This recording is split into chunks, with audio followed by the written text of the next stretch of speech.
கிருபை செய்திருக்கிறார். ஹல்லேலூயா. அப்படியே கடந்த புதன்கிழமை இரவு இங்கே பழைய ஆரணை மற்றும் நியூஸ் கர்த்தர் ஆசனம் கொடுத்து தேவ சன்னிதானத்திலே புதிய வருஷத்துக்கு பிரவேசிக்க கர்த்தர் கிருபை செய்திருக்கிறார். கர்த்தர் ஸ்தோத்திரம். ஹல்லேலூயா. நாட்டில் கூட இந்த புதிய வருடத்திலும் முதல் பரிசுத்த ஆராதனையா தேவனை எதிர்க்கொண்டியா நம்ம எல்லாம் தேவ சன்னிதானத்தை தேவன் அழைத்து மிக்க தேவன் ஸ்தோத்திரம் செலுத்து கர்த்தர் வாழ்க்கையில் ஏராளமாக நன்மை செய்திருக்கிறார். அதுக்கெல்லாம் தேவன் நம்ம நன்றி செலுத்த கடமைப்பட்டிருக்கிறோம். அந்த பிரதான நாட்டம் தேவ சன்னிதானத்தின் தேவை தொடர்ந்து கொண்டு தேவன் நன்றி செலுத்த தேவன் ஆராதிக்க கர்த்தர் நம்ம நாட்டிலும் நம்ம இறக்கும் கிருபையை பாராட்டுக கர்த்தர் ஸ்தோத்திரம். உங்களோட சேர்ந்து அடையாளத்துக்கு வாக்கியத்தையும் சாக்கியத்தையும் தேவன் தந்து வைக்க கர்த்தர் ஸ்தோத்திரம் செலுத்து கர்த்தர் ஸ்தோத்திரம். ஹல்லேலூயா. நாட்டில் நம்ம வானத்திலிருந்து வரத்திலிருந்து நமக்கு வானமன்னாவை கர்த்தர் நம்ம கொடுத்து நாங்கள் நம்ம பலப்படுத்துவாராக. அடுத்த வேதாந்தத்தை தேர்ந்து கர்த்தர் வசனங்களை வாசித்து நம் தேவ கொடுக்குற வானமன்னாவை புசித்து நாவுக்கு வாக்கிற பலப்படுவோமாக. சங்கீதக்காரர்கள் புஸ்தகம் 11ஆம் அதிகாரம் 4வது வருஷத்தை ஒரு சத்தமாக வாசிக்கலாம். சங்கீதம் 11:4. கர்த்தர் தம்முடைய பரிசுத்த ஆலயத்தில் இருக்கிறார். கர்த்தர் தம்முடைய பரிசுத்த ஆலயத்தில் இருக்கிறார். கர்த்தருடைய சிங்காசனம் பரலோகத்தில் இருக்கிறது. கர்த்தர் சிங்காசனம் பரலோகத்தில் இருக்கிறது. அவருடைய கண்கள் மனுபுத்திரரை பார்க்கிறது. அவருடைய கண்கள் மனுபுத்திரரை பார்க்கிறது. அவருடைய இமைகள் அவர்களை சோதிக்கிறது. அவருடைய இமைகள் அவர்களை சோதிக்கிறது, சோதித்தருகிறது. ஹல்லேலூயா. ஆமென். ஹல்லேலூயா. கர்த்தருடைய ஸ்தோத்திரம் மகிமை உண்டாதாக. சங்கீதக்காரன் சொல்ற பிரகாரமாய் இங்கே தேவனுடைய காரியத்தை வெளிப்படுத்துகிறார். சங்கீதம் 11:4. கர்த்தர் தம்முடைய பரிசுத்த ஆலயத்தில் இருக்கிறார். கர்த்தருடைய சிங்காசனம் பரலோகத்தில் இருக்கிறது. அவருடைய கண்கள் மனுபுத்திரரை பார்க்கிறது. அவருடைய இமைகள் அவர்களை சோதித்தருகிறது என்பதை தேவனுடைய ஸ்தோத்திரம் உண்டாதாக. கர்த்தர் பரிசுத்த ஸ்தலத்திலே இருக்கிறார். அவருடைய சிங்காசனமானது பரலோகத்தில் இருக்கிறது. ஆனாலும் அவருடைய கண்கள் எங்க இருக்கிறது? மனுபுத்திரை பார்க்கிறது. ஹல்லேலூயா. கர்த்தருடைய கண்கள் நம்மை பார்த்து கொண்டிருக்கிறது. நாங்கள் தேவச்சனங்கள் அறிந்து கொள்ள வேண்டும். அவர் பரலோகத்தில் இருக்கிறார், நமக்கு என்ன? அவர் பரிசுத்த ஸ்தலத்தில் இருந்து போட்டு நமக்கு என்ன அப்படின்னு இருக்க முடியாது. அவர் பரிசுத்த ஸ்தலத்தில் இருந்தாலும் பரலோகத்தில் இருந்தாலும் அவருடைய கண்கள் எங்க செய்யுது? நம்மளை பார்த்து கொண்டிருக்கிறது. ஹல்லேலூயா. மனுபுத்திரை பார்த்து கொண்டிருக்கிறது. அவருடைய இமைகள் அவருடைய சோதித்தது என்ன பண்றாங்க, ஏது பண்றாங்க என்கிறது தேவனுடைய ஸ்தோத்திரம் உண்டாதாக. ஆகையினாலே கர்த்தர் பரலோகத்திலிருந்து நம்மளை பார்த்து கொண்டிருக்கிறார். பரலோகத்தோட சிங்காசனம் இருந்தாலும் பரிசுத்த ஸ்தலத்தில் அவர் இருந்து அவருடைய கண்களான மனுபுத்திரை பார்த்து கொண்டிருக்கிறது. தேவஜனை அறிந்து கொள்ள வேண்டும். அவருடைய கண்கள் நம்ம மேல் வைத்திருக்கிறார். ஏன் தெரியுமா? நாம அவருடைய சிருஷ்டியம், நாம அவருடைய பிள்ளைகளாம். கர்த்தரோட கண்கள் நம்ம வைத்து வைத்திருக்கிறார். நம்ம மாம்சமாக பெற்ற பிள்ளைகளை கூட நம்ம ஒரு கண்ணை நினைச்சிட்டோம் வச்சுதான் வரோம். எங்கே போகிறாங்க வராங்க, எங்கே உட்காராங்க அப்படிங்கிறாங்க. சில நேரத்தில் அவங்க பாடாப்படுத்திடுறோம். அங்கே இருக்குது இங்கே போ அப்படின்னு ரொம்ப நினச்சிடும். டார்ச்சர் வேலை பண்ணுற பிள்ளைகளை. ஏன்? பிள்ளை மேலே ஒரு பாசம். நம்ம சிருஷ்டி, நம்மளோட பிள்ளை, நம்மளோட ரத்தம், நம்மளோட மாம்சம் என்று சொல்லிடுறோம். நமக்கே இப்படி இருக்கு அப்படின்னா சகத்தி படைத்த சிருஷ்டித்தராகிய தேவனுக்கு அவர் சிருஷ்டியை பார்க்கறதுக்கு எவ்வளோ ஆசையாக இருக்கும். ஹல்லேலூயா. அதனால கண்கள் எப்பவுமே தன் சிருஷ்டி மேலே வைத்துக் கொண்டேதான் இருப்பார். ஹல்லேலூயா. அதனால கர்த்தருடைய கண்கள் நம்ம மேல் இருக்கிறத தேவஜனங்கள் அறிந்து கொள்ள வேண்டும். அவர் பரலோகத்தில் இருக்கிறார். அவர் சிங்காசனம் பரலோகத்தில் இருக்கிறது, பரிசுத்த ஸ்தலத்தில் இருக்கிறார். ஆனால் அவரோட கண்கள் மனுபுத்திரை நோக்கி கொண்டிருக்கிறது. தேவஜனங்கள் அறிந்து கொள்ள வேண்டும். இது பக்தன் அருமையாக அறிந்து கொண்டிருக்கிறார். என்னை பார்த்து கொண்டிருக்கிற அறிவியல் ஆண்டவரே, நீ பரலோகத்துக்கு வந்து என்ன பார்க்கிறீர் அப்படிங்கிறதுக்காக வார்த்தைகள் எழுதியிருக்கிறார். கர்த்தருடைய ஸ்தோத்திரம் உண்டாதாக. இது நாம அறிந்து கொள்ள வேண்டும். தேவனுடைய ஸ்தோத்திரம் உண்டாதாக. அவர் நம்மளை மட்டும் பார்க்கறதில்ல, இந்த பூமியில் உள்ள நல்லவரையும் பெற்றோரையும் எல்லாரையும் பார்க்கிறார். எல்லாரையும் ஏன்னா எல்லாமே அவர் சிருஷ்டி தான். நீதிமொழி 5ஆம் அதிகாரம் 3ஆம் வசனம் வாசிக்கும் போது அவர் நல்லவரும் தீயோரையும் எல்லாருமே பார்க்கிறார். இவங்களாம் என்ன பண்றாங்க, என்ன செய்து கொண்டிருக்கிறாங்க, சிருஷ்டிகளை பார்க்குறாங்க, என்ன செய்யறாங்க என்று பார்த்து கொண்டிருக்கிறார். வாசிக்கலாம். நீதிமொழி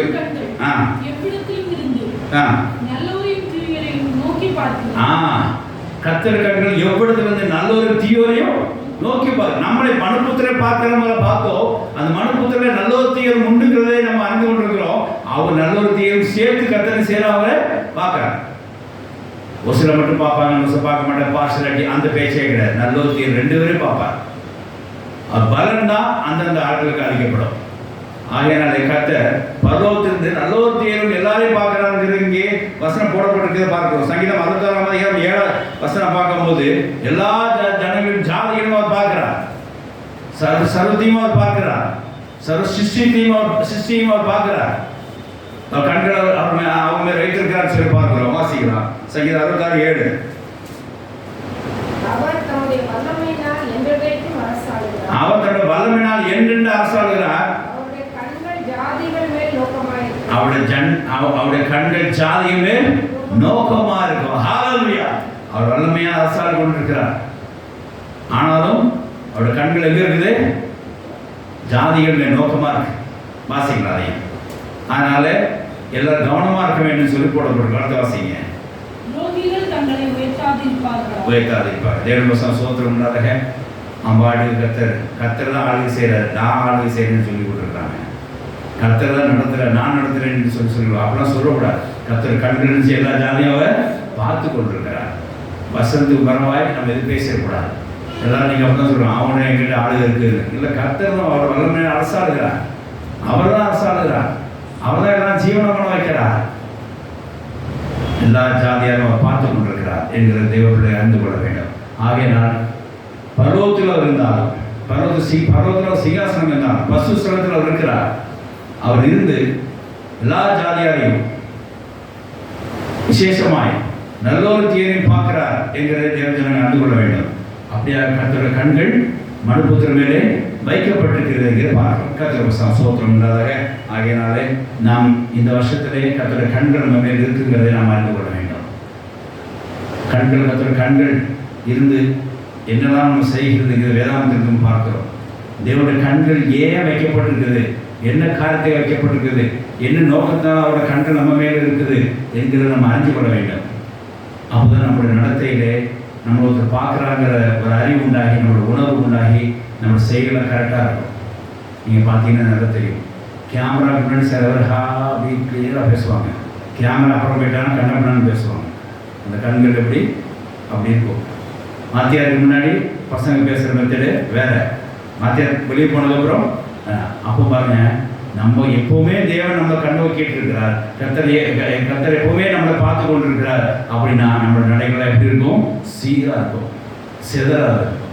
நம்மளோட பார்வை, நம்மளோட சிந்தைகள் எல்லாம் ஒழுங்கு கரையமாக இருக்கும். ஏன்னா நம்ம ஒருத்தர் பார்த்துட்டு இருக்கிறாங்க தான். தகப்பன் முன்னாடி பிள்ளைங்க பாருங்க, அப்படியே பகுவமாக நல்ல பிள்ளைகள் சொல்லுப்பா, சின்ன செய்கிறப்பா அப்படிமா.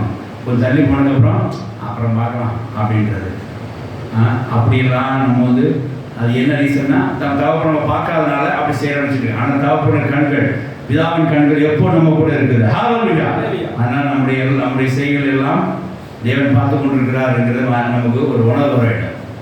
ஒரு சொல்லுவாங்க, நீ என்னதான் பண்ணுப்பா, ஆண்டவத்தை பார்த்துருக்க தெரிஞ்சுக்கோ, தெய்வம் பார்த்துட்டு தெரிஞ்சுக்கோ அப்படின்னு பிரதாரிகள் சொல்லி கொடுத்துருக்கிறாங்க. அதனால் நம்மளுடைய காரியங்கள்லாம் தேவன் பார்த்து கொண்டிருக்கிறார். பரலோகத்தில் இருக்கிறார், பசுசத்தில் இருக்கிறார். ஆனால் கண்களோ நம்மளே நோக்கி விட்டுருக்கு. ஹalleluya. அது தேவப்பிள்ளை உணர்ந்து செயல்பட வேண்டும் சொல்லி நாட்களே பசுத்தோய் மத்தியிலே திருடப்பட்டிருக்கிறார். வாசிக்கலாம் முதலிருந்து, அதாவது 12 பாயிண்ட் கர்த்தருடைய கண்கள் மேல் இருக்கிற நோக்கத்தை நான் வேதாளம் வலியுறுத்துகிறேன். முதல்ல பாருங்க, சங்கீதம் 139:16 வாசிக்கலாம். சங்கீதம் 139:16. உன்னை சிருஷ்டிக்கு முன்னாடியே கர்த்தர் கண்களை மேல் வைத்திருக்கிறார். நீ பூமியில உருவாக்கும் முன்னாடியே கர்த்தர் கண்களை வைத்திருக்கிறார். தாயின் கர்ப்பத்திலே கர்த்தர் கண்களை வைத்திருக்கிறார். தாயின் கர்ப்பத்தில் உருவாகும்போது சின்ன அணுக்கள் உள்ள இருக்கிற அந்த ஜீவனத்திலே கர்த்தர் கண்களை வைத்து பார்க்கிறார். எவ்வளோ ஆச்சரியமான ஒரு காரியம். அதிசயமான சிருஷ்டியாம் நம்ம அதிசயமான சிருஷ்டியாம். ஒரு சின்ன அணுக்கள் இவ்வளோ பெரிய உருவம் வெளியே வந்துருக்கு. நம்மளானது அதிசயமான சிருஷ்டி. மனுஷன் தேவன் அதிசயமாக உண்டு பண்ணியிருக்கிறார். அவனை பார்க்காம இருப்பாரோ? ஹalleluya. வாசிக்கலாம் பாருங்க. ஹalleluya. நாம பிறந்தது முதல்ல அறிந்தது நம்ம தாய் தான் நினைச்சிட்டு இருக்கோம். 40 நாள் கரு உண்டாயிட்டு தாய் அறிந்து கொண்டார். இல்லை, அதுக்கு முன்னாடியே கர்த்தர் சித்திருக்கிறார். அந்த கருவை கண்டிருக்கிறார். அவர் கண்கள் கண்டது. ஹalleluya. தாயின் கர்ப்பத்திலே உங்களோட கண்கள் உங்களோட கருவை அவர் என்ன செய்திருக்காங்க? கண்டார். வாசிக்கலாம். ஒண்ணுமே நம்மளுடைய இல்லாத வெறும் அணுக்கள் மட்டும் இருக்கிற அந்த உலோடு இருக்கிற அந்த தானுங்கிற அந்த மைக்ரான்ஸ் இருக்கும்போதே அவர் அனைத்தும் உபயோகப்படும் நாட்கள் எல்லாம் ஒரு புஸ்தகம் எழுதுங்க. ஹalleluya. அது இன்னும் படிச்சு பாருங்க. அதிசயமான சிருஷ்டி போடுறது 14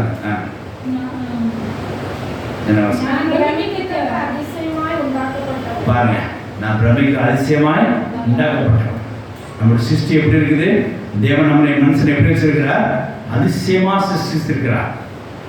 அந்த சிருஷ்டி அவர் கண்ணோக்காம இருப்பாரா? எப்பவுமே சொல்றாரு, என் பாடி உருவாக்க முன்னாடி, என் அவயங்கள் உருவாக்க முன்னாடி தாயின் கற்பத்தில் உள்ள இருக்கிற அந்த கருவிலே அவருடைய கண்களை கண்டது. ஹalleluya. நாம கருவிலே தேவனால் கண்டெடுக்கப்பட்டோம். ஹalleluya. பயப்படாதீங்க. கர்த்தர் உன்னை இன்னைக்கு பார்க்கறான்னு நினைச்சுக்கொள்ள வேண்டாம். எப்பவுமே உன் கரு உருவாக்க முன்னாடி, உன் அவயங்கள் உருவாக்க முன்னாடி, அதிசயமாக சிருஷ்டியாக உன்னை உருவாக்க முன்னாடி அவருடைய கண்கள் உன்னை கண்டது. ஹalleluya. தாயின் கற்பத்தில் இருக்கும் போதே அவர் கருவை கர்த்தர் தான் முதல்ல பார்த்தார். ஹalleluya. தேவனுக்கு ஸ்தோத்திரம் உண்டாதாக. ஆகையால் நாம் சந்தோஷப்பட்டு களி கூறுவோம். கர்த்தர் கண்கள் நமக்கு நாம் உருவாக்க, என்னோட அவயங்களை உருவாக்க முன்னாடியே இருந்ததுன்னு சொல்லி நாம் சந்தோஷப்படுவோம். ஹalleluya. இப்படி ஆதியிலே அவருடைய கண்கள் நம்ம மேல் இருந்ததை பார்க்கிறோம். தேவனுக்கு ஸ்தோத்திரம் உண்டாதாக. அடுத்தது தேவனுக்கு ஸ்தோத்திரம் உண்டாதாக. அவருடைய கண்கள் ஆனது எதை பார்க்கிறது? நம்ம இடத்துல எதை பார்க்கிறது? சிருஷ்டியா உருவாக்கிட்டா, சிருஷ்டி உருவாக்க முன்னாடியே தேவன் நம்முடைய கருவிலை பார்த்தா, இப்ப சிருஷ்டியா உருவாக்கிட்டா, உருவாக்குறப்ப எதை பார்க்கிறது என்று சொன்னார்? அவர் நம்முடைய இதயத்தை பார்க்கிறார். ஹalleluya. யோபு 10ஆம் அதிகாரம் 4ஆம் வசனம் வாசிக்கும் போது, உங்களுக்கு மாம்ச கண்கள் உண்டோ?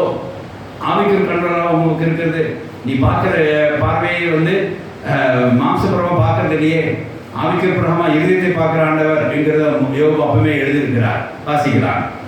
யோபு 10:4.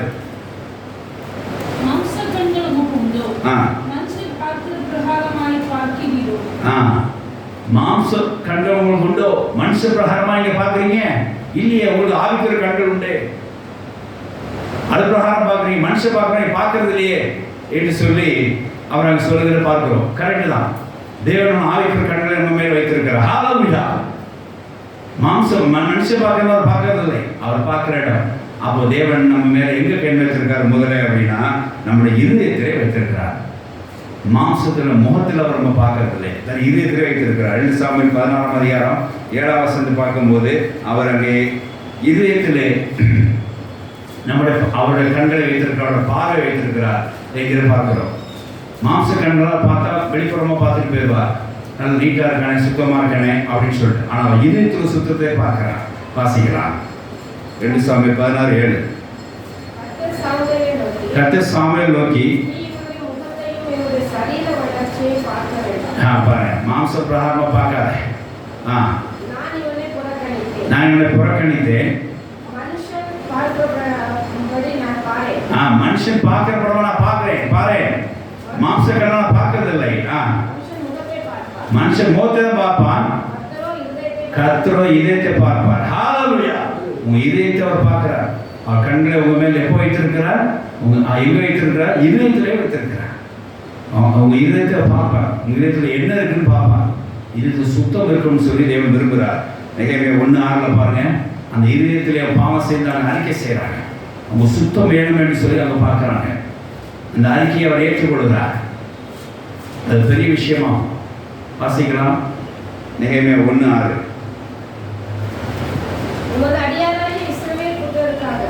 உங்கள் அடியாராகிய இஸ்ரவேல் புத்தருக்காக இன்று இரவு பகலும் மன்றாடி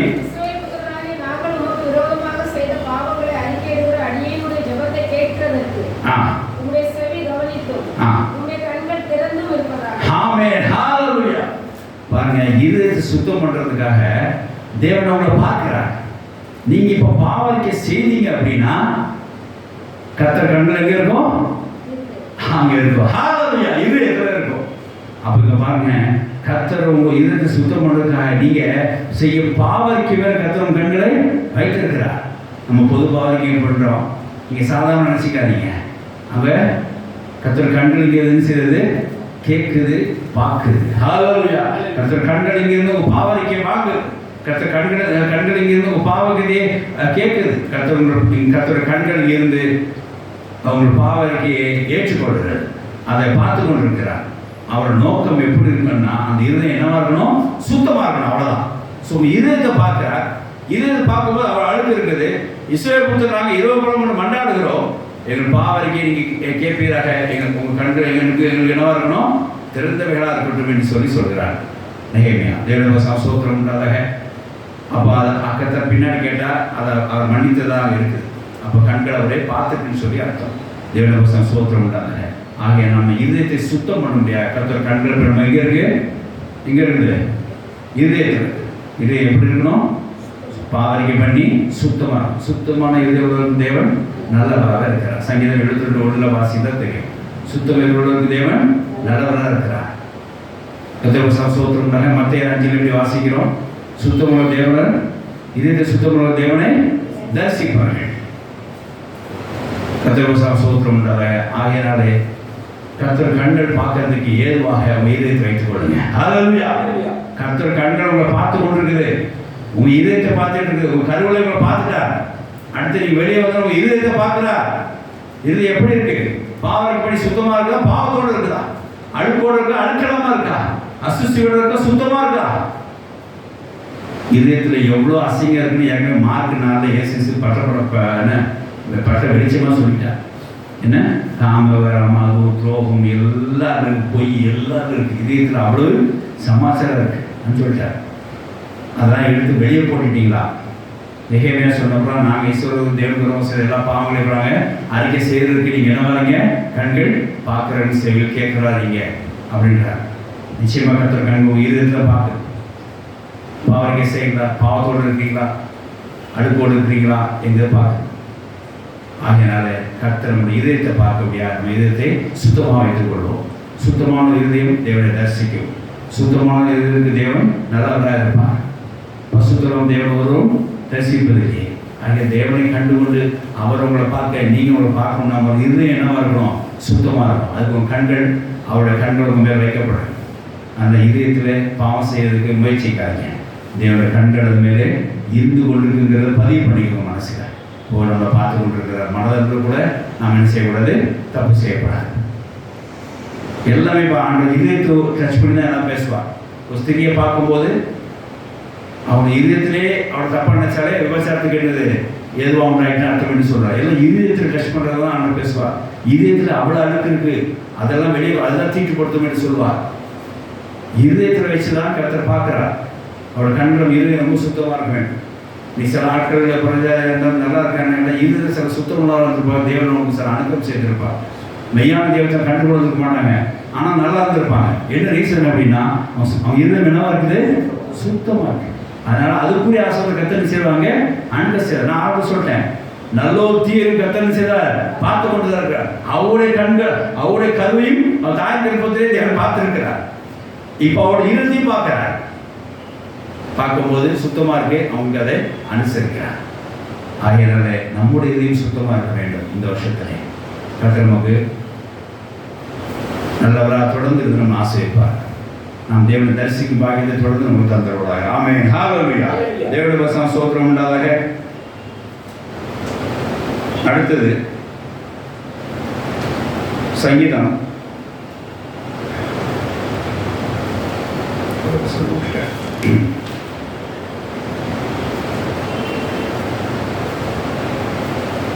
14:2 வாசிங்க. 53:2 வாசிங்க. சங்கீதம் 14:2 53:2.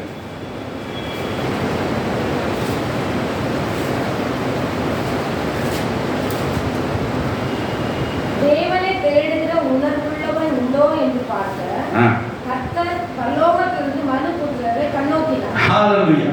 இப்போ தேவன் மனுபுத்திரரை கண்ணோக்க நோக்கிற என்ன தெரியுமா, நான் தான் சிருஷ்டித்த அந்த சிருஷ்டி நம்மளை பார்க்குதா, நம்மளை தேடுதா அப்படின்னு பார்க்குறேன்.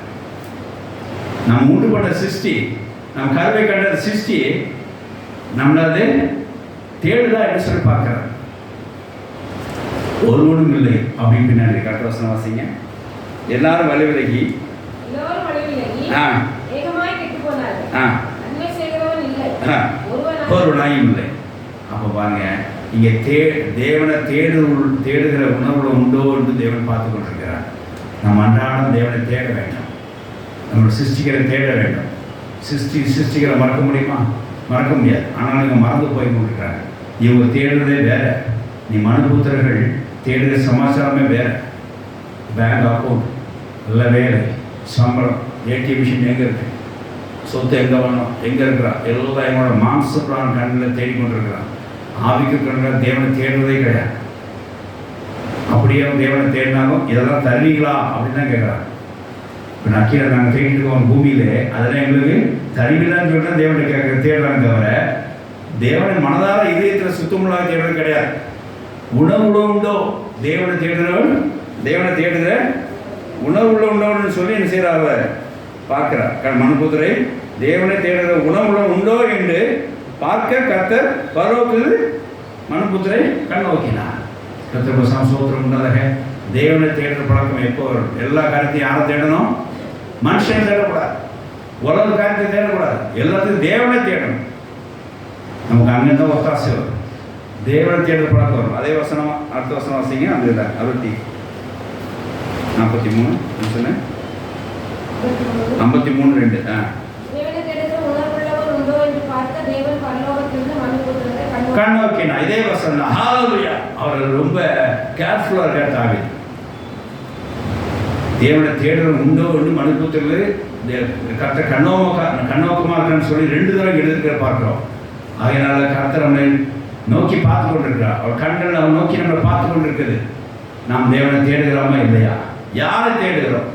காலையில் நினச்சி நீங்களாம் செல்லு தான் தேடி கொண்டிருக்கிறோம். எங்கே வச்சோம்? ஒன்று செல்லை தேடுவோம், இல்லை செல்லுக்கு சார்ஜ் போடுறதுக்கு சார்ஜரை தேடுவோம். இப்போ அது கூட போடலை, ஏமா அதை சார்ஜர் போட்டுருமா, அது கூட வேலை. அப்போ என்ன தான் இவங்க செய்வாங்க? தேவனையும் தேட போட மாட்டாங்க, காணாம போன சார்ஜரையும் தேட மாட்டாங்க, சார்ஜர் இங்கே போட மாட்டாங்க.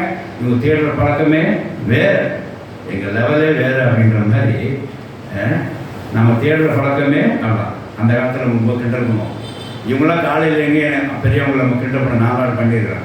காலையிலேருந்து பெரியவங்க நினச்சி என்ன தருவாங்க? கண்ணாடி தான் தேடுவாங்க. அப்படி கிட்ட பண்ணியிருக்கிறோம். இன்றைக்கி அப்படியே தட்டு மாதிரி பார்த்து செல்லு இருக்கா பார்த்து செல்லு தான் டைம் பார்க்குறேன். ஆமாம், இந்த கிளாக் எதுக்கு எங்கேச்சிருக்கான்னு தெரியல, செல்லு தான் டைம் பார்க்குறேன். இதுதான் அவங்க தேடி கொண்டிருக்கிறாங்க. நம்மளுடைய தேடுற ஸ்டைலே இப்போ மாறி போச்சு. தயவுசெய்து இது மாற்றிடுங்க.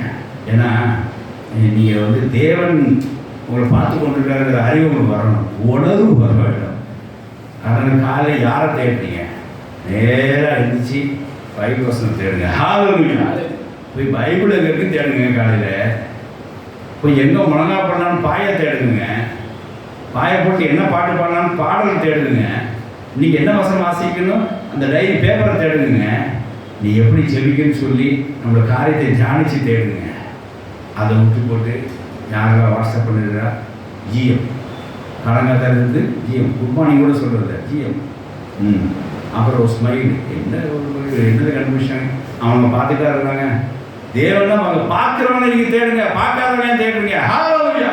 நம்மளுடைய பழக்கம் எப்போவுமே பார்க்குறவங்களே நம்ம தேடுறது கிடையாது. பார்க்காதவங்க தேடி நம்மளை போய் முட்டிச்சதை போய் முட்டிட்டு உட்காந்துருக்குறோம். பார்க்குற தேவனை தேடுங்க. அவர் கண்கள் நம்ம பார்த்து கொண்டிருக்குது. அவரை நீங்கள் தேடுங்க. கர்த்தர் உங்களுக்கு சேமத்தை தருவார். ஹல்லேலூயா. ஆகையால் நம்ம யாரை தேடுகிறது உணவு நமக்கு வர வேண்டும்ங்கிறதை நாட்கள் நம்ம கர்த்தர் உணர்த்துகிறார். தேவனை தேட வேண்டும். அவர் கண்கள் உங்க நோக்கமாக இருக்கிறது. பரலோகத்திலிருந்து மனுபுத்திரரை கண் நோக்கிறார். என்னை தேடுற உணவு உண்டோ? நான் சிருஷ்டி என்னை தேடுகிறதா என்று பார்க்கிறார். ஒரு நாள் கேட்டு கதைகளை கேட்டுக்கிட்டார். அதையும் சொல்கிறார். ஏன்னா அவர் பார்க்குறார் எத்தனை பேர் கேள்வி அழகி போயிட்டாங்கிறத பார்க்குறார். ஆனால் எனக்கு அந்த உணவு உண்டுங்கிறது அவர் விசுவாசிக்கிறார். கர்த்தர் சோத்திரம்னாக. ஆகையனால 3வது காரியம், கர்த்தர் உங்க மேலே கண்ணோக்குற காரியம் என்னென்னா, யாரை தேடுறீங்க, எப்படி தேடுறீங்கிற பாயிண்டில் நிற்கிறார்.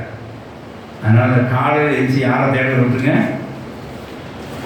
போய் மொபைலை தேடினோம்னா அது ஒன்றை பார்க்காது. தேடுகிற தேவனை பாரு, நோக்கி பார்க்குற தேவனை பாரு, தேடு. அவர் கண்களை உங்க மேலே வைத்திருக்கிறார். அவரை தேடுங்க. உன் கண்களை மற்றவங்க கண்கள் உங்க மேலே இல்லாத ஆளுக்க போய் நீ தேடிட்டு இருக்காங்க. அவங்க மருந்து அவங்க பாடு வேலையை பார்த்துட்டு இருப்பாங்க. இவங்களும் அவங்களை தேடிட்டு பார்த்துருப்பாங்க. 7 சோத்திரம் உண்டாதாக நீ மனுபுத்தருக்கு ஏமாற்றுற காரணம் இதுதான். யாரை தேடணுமோ அவங்கள தேடுறது இல்லை. ஆமாம், கர்த்தர் சோத்திரம் உண்டாக. ஆகையினாலே தேவன் நம்முடைய சிருஷ்டியானது நம்மளை தேடுகிறதா என்று சொல்லி பரவத்துக்கு பார்க்கிறார். நாம் தேவ சிருஷ்டி தானே, நாம் தேவனாக உண்டாக்கப்பட்டது தானே, அது எந்த கன்ஃபார்ம் அதுக்கு எந்த டவுட் ஒன்றும் இல்லையே. அப்போ நம்ம சிருஷ்டியை தேவனுக்கு சிருஷ்டியாக இருக்கிறோம்னா நம்ம சிருஷ்டிக்கிற மனுஷனை கண்டிப்பாக தேடிதான் ஆகணும். நீங்கள் வேறு ஏதாவது தேடினீங்க அப்படின்னா அது வாங்கி கேட்பீங்க, பின்னால் அதுக்கு வசனம் வருது. கர்த்தருக்கு சோத்திரம் உண்டாதாக. ஆகையினால நம்முடைய கண்கள் நம்ம மேலே தேவனுடைய கண்கள் நோக்கமாக இருக்கிறபடியா நாம் தேவனை தான் தேட வேண்டும். தேவனுடைய கண்கள் நம்ம மேல் நோக்கக்கூடியாய் நாம் தேவனை தான் தேட வேண்டும் சொல்லி நாங்கள் பசுத்தாவை நமக்கு உணர்த்துகிறார். 4வது காரியம் பாருங்க, அவர் நம்மளை கேட்கறது, நம்மளை பார்க்கறது உங்களோட விசுவாசத்தை. ஹல்லேலூயா. வாசிக்கலாம் லூக்கா 12ஆம் அதிகாரம் 8ஆம் வசனத்தை பாருங்க.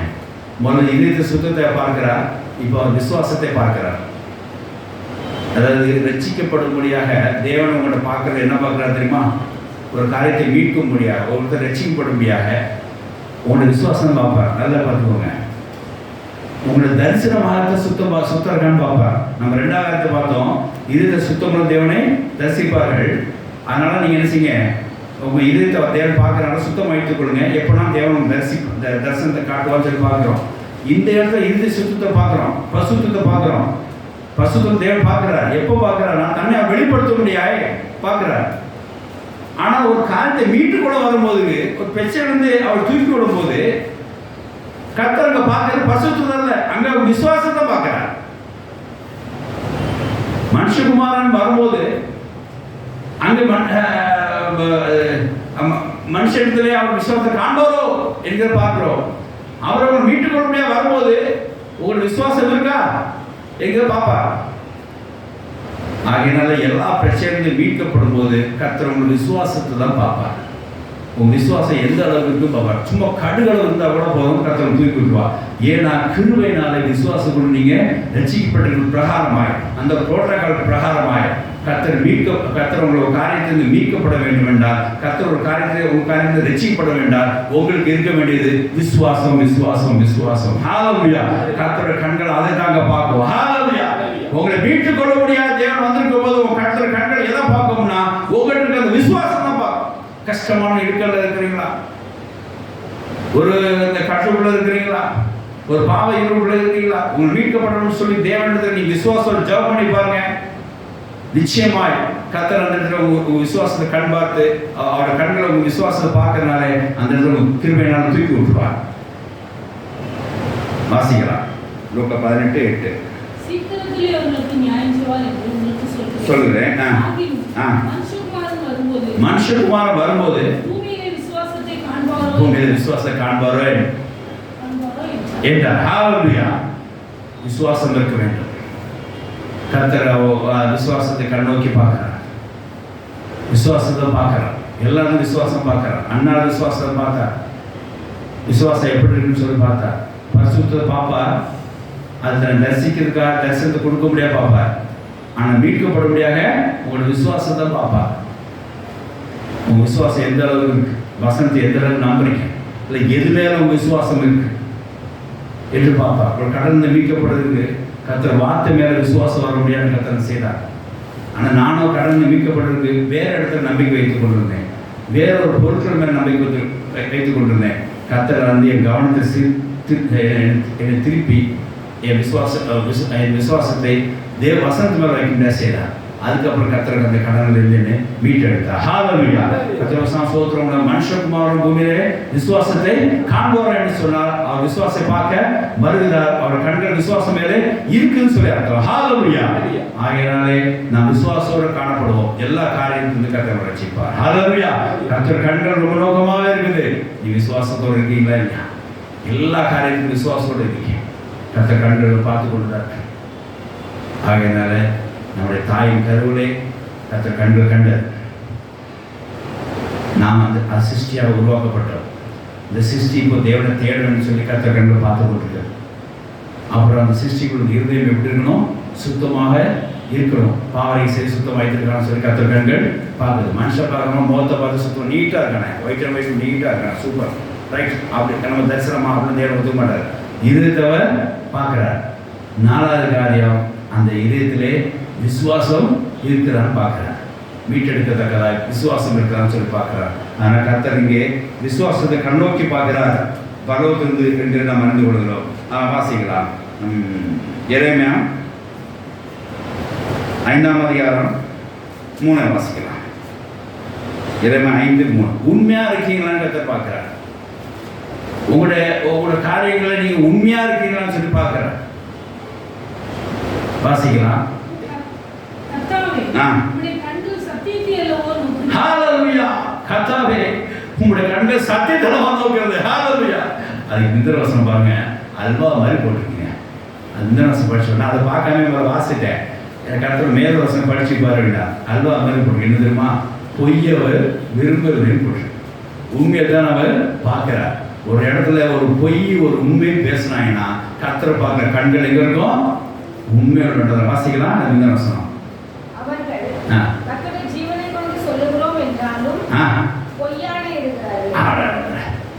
எப்படி ஒரு கர்த்தர் ஜீவனை கொண்டு சொல்றானா? எப்படி பொய்ய? ஹalleluya. அவன் சொல்லுவாங்க கர்த்தர் ஜீவனோட சொல்றோம்னு சொல்லி உண்மையா பேசுவாங்க. ஆனாலும் பொய் சொல்றாரு. கர்த்தர் கண்களை வந்து எந்த ஒரு பிரயோஜனம் பண்ணாது. ஆனால் அடுத்தவங்க உண்மையா பேசுற கர்த்தர் பார்த்து கொள்ளுங்க. இந்த பொய்யை அதனால அவங்க பாதிக்கப்படுதுன்னு சொல்லி போட்டுருக்காங்க. தொடர்ந்து வாசிக்காத. கர்த்தர் கண்கள் சத்தியத்தை நோக்கிறது. அப்படி அவனும் சும்மா விடுறதில்ல. நாங்களும் கர்த்தர் ஜீவனை கொண்டு சொல்றோம். என்ன பொய்யெல்லாம் சொல்லி பார்க்குறாங்க. அடிக்கிறீர், ஆனால் அவங்க அடிக்க மாட்டேன். இப்படி அவங்க தெரியுறாங்க. ஆனால் நீங்க பார்க்கறது எதுவோ சத்தியம் தான். ஹalleluya. அது யோவான் 4 சொல்லப்பட்ட பிரகாரமாய், அங்கே யோவான் 4:24 சொல்லப்பட்ட பிரகாரமாய் ஆவியோடு உண்மையோடு, உண்மையான சத்தியம் சத்தியத்தோடு உள்ளவர்களே தான் தேவன் செய்கிறார், ஆராதனைக்க விரும்புகிறார். யோவான் 4:24 படிச்சு பாருங்க. ஆவியோடு உண்மையோடும் தேவனை தொழுது கொள்ள வேண்டும். இந்த வாயால் இருந்து நான் ஜீவனம் பண்ணுறேன் கர்த்தர் நாமத்தினாலே நான் இருக்கிறேன் சொல்லி சும்மா வாயால் போய் சொல்கிற மாதிரி இருக்கணும். உண்மையிலே நீங்கள் சொல்கிறோம் கர்த்தரால் இருக்கிறேன், கர்த்தர் ஆசீர்வாதம் இருக்கிறேன் என்று உண்மையாக சொல்லணும். ஆவியோடு உண்மையோடு நீங்கள் தொழுத வேண்டும். உங்கள் தொழுதோட நிலைமையை அவர் பார்க்குறார். இதயத்தில் வேற எங்கேயும் மனசு வச்சுட்டு யாரோ கூப்பிட்டு வந்தாங்க சர்ச்சைக்கு அப்படின்றவங்க இருக்கக்கூடாது. உண்மையாகவே நீ ஆவியோடு உண்மையை தொழுது கொள்ள வேண்டும். தேவன் அதில் பிரியமாக இருக்கிறார். வாசிக்கலாம். தேவன் ஆவியா இருக்கிறார். அவர் தொழுது கொள்கிறவர் ஆவியோடு உண்மையோடு அவர் தொழுது கொள்ள வேண்டும் என்கிறார். ஹalleluya. ஏன்னா கர்த்தர் ஆவியை உண்மையை தான் பார்க்கிறார். கர்த்தர் ஆராதனை பார்க்கறது அது உண்மையை தான் பார்க்கிறார். உண்மையா நீங்க வாரீங்களா? உண்மையா தேவன் தொழுது கொள்றீங்களா? அவர் சத்தியத்தளவா பார்க்கிறீர். உங்க கண்கள் சத்தியத்தளவா பார்த்து கொண்டிருக்குது. பொய்யா போய் சில பேர் செய்யறாங்க, ஆராதிச்சு கொள்றாங்க. நியமனத்தின் பிரகாரம் ஆராதிக்கிறாங்க, கட்டாயத்தின் பிரகாரம் ஆராதிக்கிறாங்க. அப்படின்னு கூட எனக்கு இந்த வசனம் ஆரம்பத்தில் சரியா புரியல.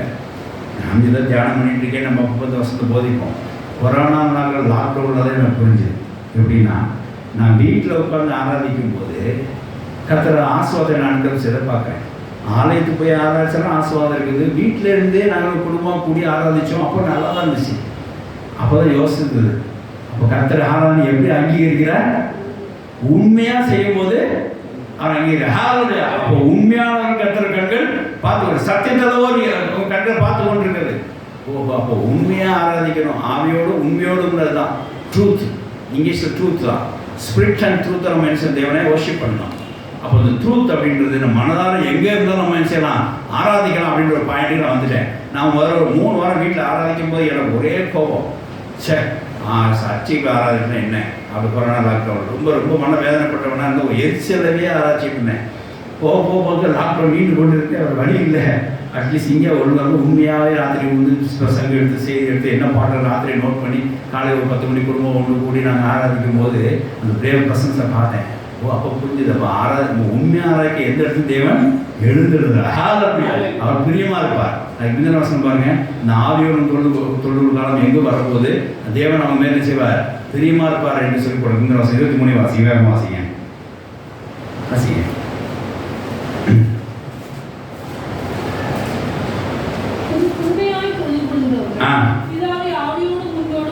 சத்தியத்தோடு உண்மையோடு தொழுகிறவர்கள் இவங்க பாருங்க. நான் பாயிண்ட் பின்னாடி வர பாருங்க. இப்போ ஆவியோடு உண்மை யார் தொழுது கொள்வா? உண்மையா இருக்கிறவங்க என்ன செய்வாங்க? ஆவியோடு உண்மையா தொழுது கொள்வாங்க. இல்லைன்னா விக்கிரத்தை சூப்பர் வந்துருப்பாங்க. உண்மையா தொழுது கொள்வாங்க, ஆவியோடு உண்மையோடும் தொழுது கொள்வார்கள். அது இப்போதே வந்திருக்குது. நம்மை தொழுது கொள்வர் இப்படியாப்பட்டவர்கள் இருக்க வேண்டும். ஹalleluya. நீ ஆலயத்திலும் சரி, வாடகையில் இடம் எடுத்தாலும் சரி, வீட்டில் இருந்தாலும் சரி, எப்படி இருந்தாலும் சரி, நீங்கள் தொழுகிறவர்கள் இப்படி இருக்க வேண்டும். எப்படி தொழுது கொள்ளணும்? உண்மையா தொழுது கொள்ளணும். ஆவியோடு உண்மையாவும் தொழுது கொள்ள வேண்டும். பிதாவான விரும்புகிறார். ஹalleluya. நீ எங்க தொழுதுனாலும் சரி, ஆவியோட உண்மையோடும் தொழுகிறவர்கள் இப்படி உண்மையா இருக்க வேண்டும்.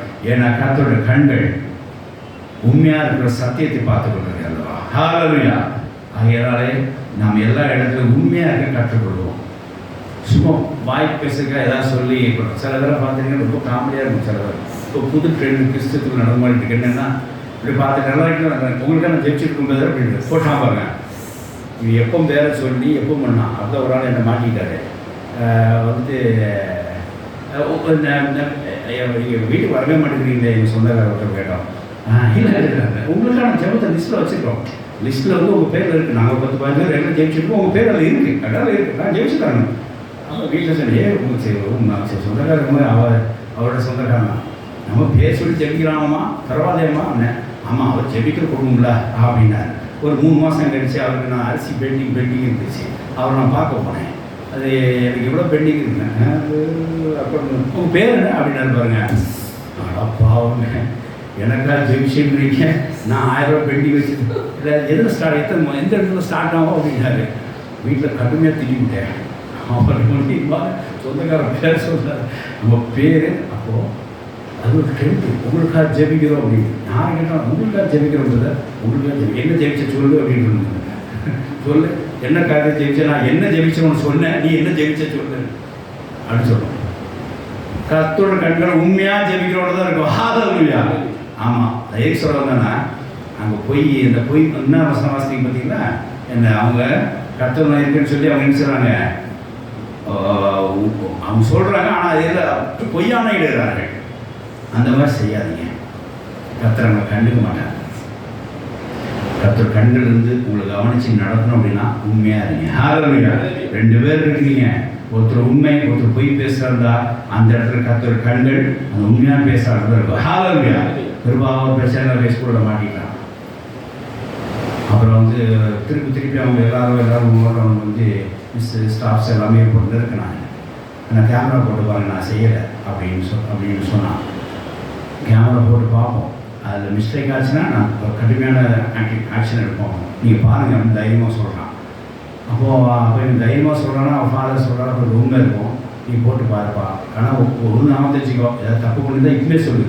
கேமரா போட்டு பார்த்து உண்மையாக இருந்ததுக்கப்புறம் உண்மையாக இல்லைன்னா கண்டிப்பாக ஆக்ஷன் எடுப்பார். நிச்சயம் சொல்கிற ஃபாதர் நீ போட்டு பாரு. நான் போட்டு பார்த்தாரு சொன்னப்போ இருந்துச்சு. உடனே அவர் ரிலீஸ் பண்ணிட்டாங்க. ஹalleluya. அதுதான் தான் ஸ்டாஃப் ஒன்று சஸ்பெண்ட் பண்ணி அப்படி பண்ண அப்படின்னா அவன் சொன்ன பிறையா அவன் ஒன்றுமே பண்ணலன்னு டிவியில் பார்த்தா எந்த காரணத்துக்கு சத்தம் பண்ண ஒரு பாயிண்ட் வேண்டாமா அப்படின்னு சொல்லி அவங்க சத்தம் பண்ண அனுப்பிச்சிட்டார். உண்மை தான் பேசும். ஹalleluya. கர்த்தருடைய கண்கள் உண்மையானது இருக்கும். எங்கே போனாலும் என்ன செய்யுங்க? தயவுசெய்து உண்மை பேசுங்க. ஏன்னா கர்த்தர் கண்கள் உங்களுக்கு வேணும்னா என்ன செய்யுங்க? கர்த்தர் கண்கள் உங்களை பார்த்து கொண்டு இருக்கணும். அவர் சத்தியத்தளவு உங்கள் கண்களை பார்த்து கொண்டு இருக்குது. இந்த வருஷம் ஃபுல்லாக உண்மையை பேசிப்பாங்க. ஐயோ பெரிய ஆசீர்வாதம். ஹalleluya. நானும் ஆரம்பத்தில் அப்படி தான் இருந்தேன். அப்படியே கொஞ்சம் புரட்டிக்கிட்டு பேசதான் இருந்தேன். பாருங்க உண்மை பேசப்படாது. உண்மை பேசப்பட பவர் அப்படி இறங்கிச்சுப்பாங்க. ஹalleluya. கர்த்தர் பார்த்து கொண்டு இருக்க நான் அருமை கொண்டேன். ஹalleluya. அப்படி எங்கே போனாலும் உண்மைதான். அதை பற்றி பேசுகிறே கிடையாது. எதுக்கு இன்னொன்று சொல்லி அதை பெரிய பிரச்சனை நம்ம பொய்யை சொல்லிட்டு நமக்கு அது சமாளிக்கிறதுக்கு இன்னொரு ஐயோ மனப்பாரம் அதை சமாளிக்கிறது எஸ்கேப் ஆகுது. என்னோட பல பேரை உருட்டி கொண்டாடி பல பேரை உள்ள என்னோட ஒரு கச்சமிச்சமாக ஆகிடுது. இடியா பச்சிக்கிழமாக ஆகிடுது ஒரு பொய். பேசாமல் ஒரே வரியில் இப்படி தான் அப்படின்னு சொல்லிட்டு மேட்டர் சால்வ். கர்த்தர் கண்கள் அதான் பார்க்குது. ஹalleluya. அதுக்கு சொல்யூஷன் கிடைக்கும். ஆமென். ஹalleluya. நல்ல ஒரு வார்த்தை இயேசு சொன்ன வார்த்தை. சத்தியம் தான் உங்களாங்க விடுதலையா? அது உண்மைதாங்க விடுதலை. கர்த்தர் கண்கள் அதுதான் பார்க்குது. அதுதான் விடுதலை ஆக்கும். ஹalleluya. சத்தியம் ஒரு விடுதலை ஆக்கும். நீங்க உண்மை கர்த்தருடைய கண்கள் சத்தியத்தை தான் நோக்கி பார்க்கிறது. அந்த சத்தியம் தான் உங்களை விடுதலை ஆக்கும். பயப்படாதீங்க. எங்க உண்மையை பேசுங்க, எல்லா காரியத்தையும் நீங்க விடுதலை பெறலாம். ஆமென், ஹalleluya. அடுத்த காரியம் பாருங்க, கர்த்தர் நம்முடைய நடைகளை பார்க்கிறார். இப்போ எங்க வந்துட்டோம்? நடைகளுக்கு வந்துட்டோம். யோபு 34:21 வாசிங்க, வேகமாக வாசிங்க. யோபு 34:21.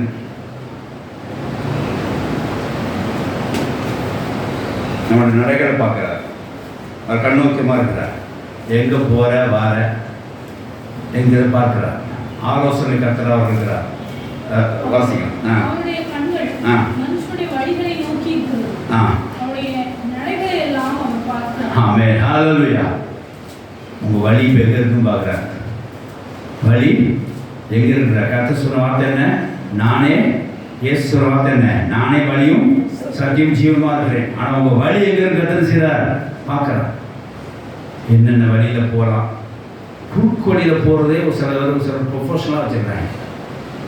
என்ன பண்ணாலுமே அவங்க வந்து நான் ஒரு அப்ளிகேஷன் எடுத்து பேசியிருந்த ஒருத்தட்ட இப்படி பண்ணணும் சார் அப்படின்னா, அப்போ இப்படி பேசி இப்படி பண்ணிக்கலாமா அப்படின்னாரு. நான் வந்து புரோட்டோகால் வழியாக பேசிக்கிட்டு இருந்தேன், ஒரு எத்திக்ஸாக பேசிட்டு இல்லை கேட்டேன் அவங்கள்ட்ட, சும்மா ஒரு அட்வைஸ். எதுக்கு வழி உண்மையான வழி இருக்கு, அதை போக வேண்டியதானே.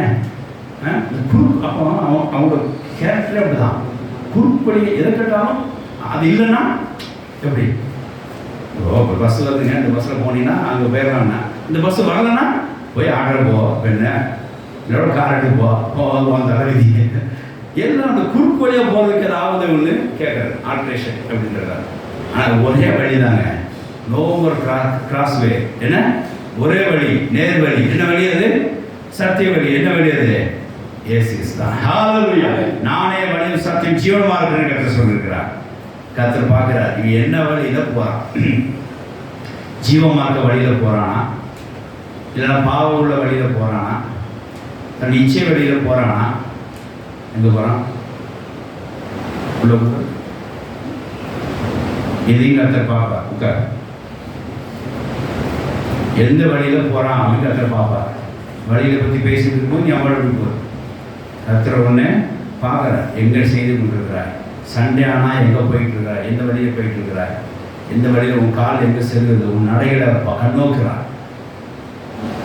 சண்டே அன்னைக்கு தான் எல்லா கல்யாணம் வைக்கிறாங்க, எல்லா கல்யாணத்துக்கும் போயிட்டு இருக்கிறாங்க. நம்ம வழியை பார்க்குறார். இன்னைக்கு சண்டே ஒரு 3 வாரத்துக்கு கூட சண்டே ஒரு கல்யாணம், முக்கியமான கல்யாணம் தான். அதில் பெருத்த சாப்பாடு வேறு. அது சாப்பாடு விடுறதுக்கு மனசே கிடையாது. ஏன்னா அவர் போனதுலவே அவர் பெரிய பொண்ணு நல்லா செய்கிறார், சின்ன பொண்ணுக்கு அப்போ தான் செஞ்சுருக்கேன்னு சொல்லி அவர் சொல்லிட்டார். எங்களுக்குன்னா அப்போ அவங்க சண்டே வச்சுக்கிட்டாங்க அப்படின்றதான்.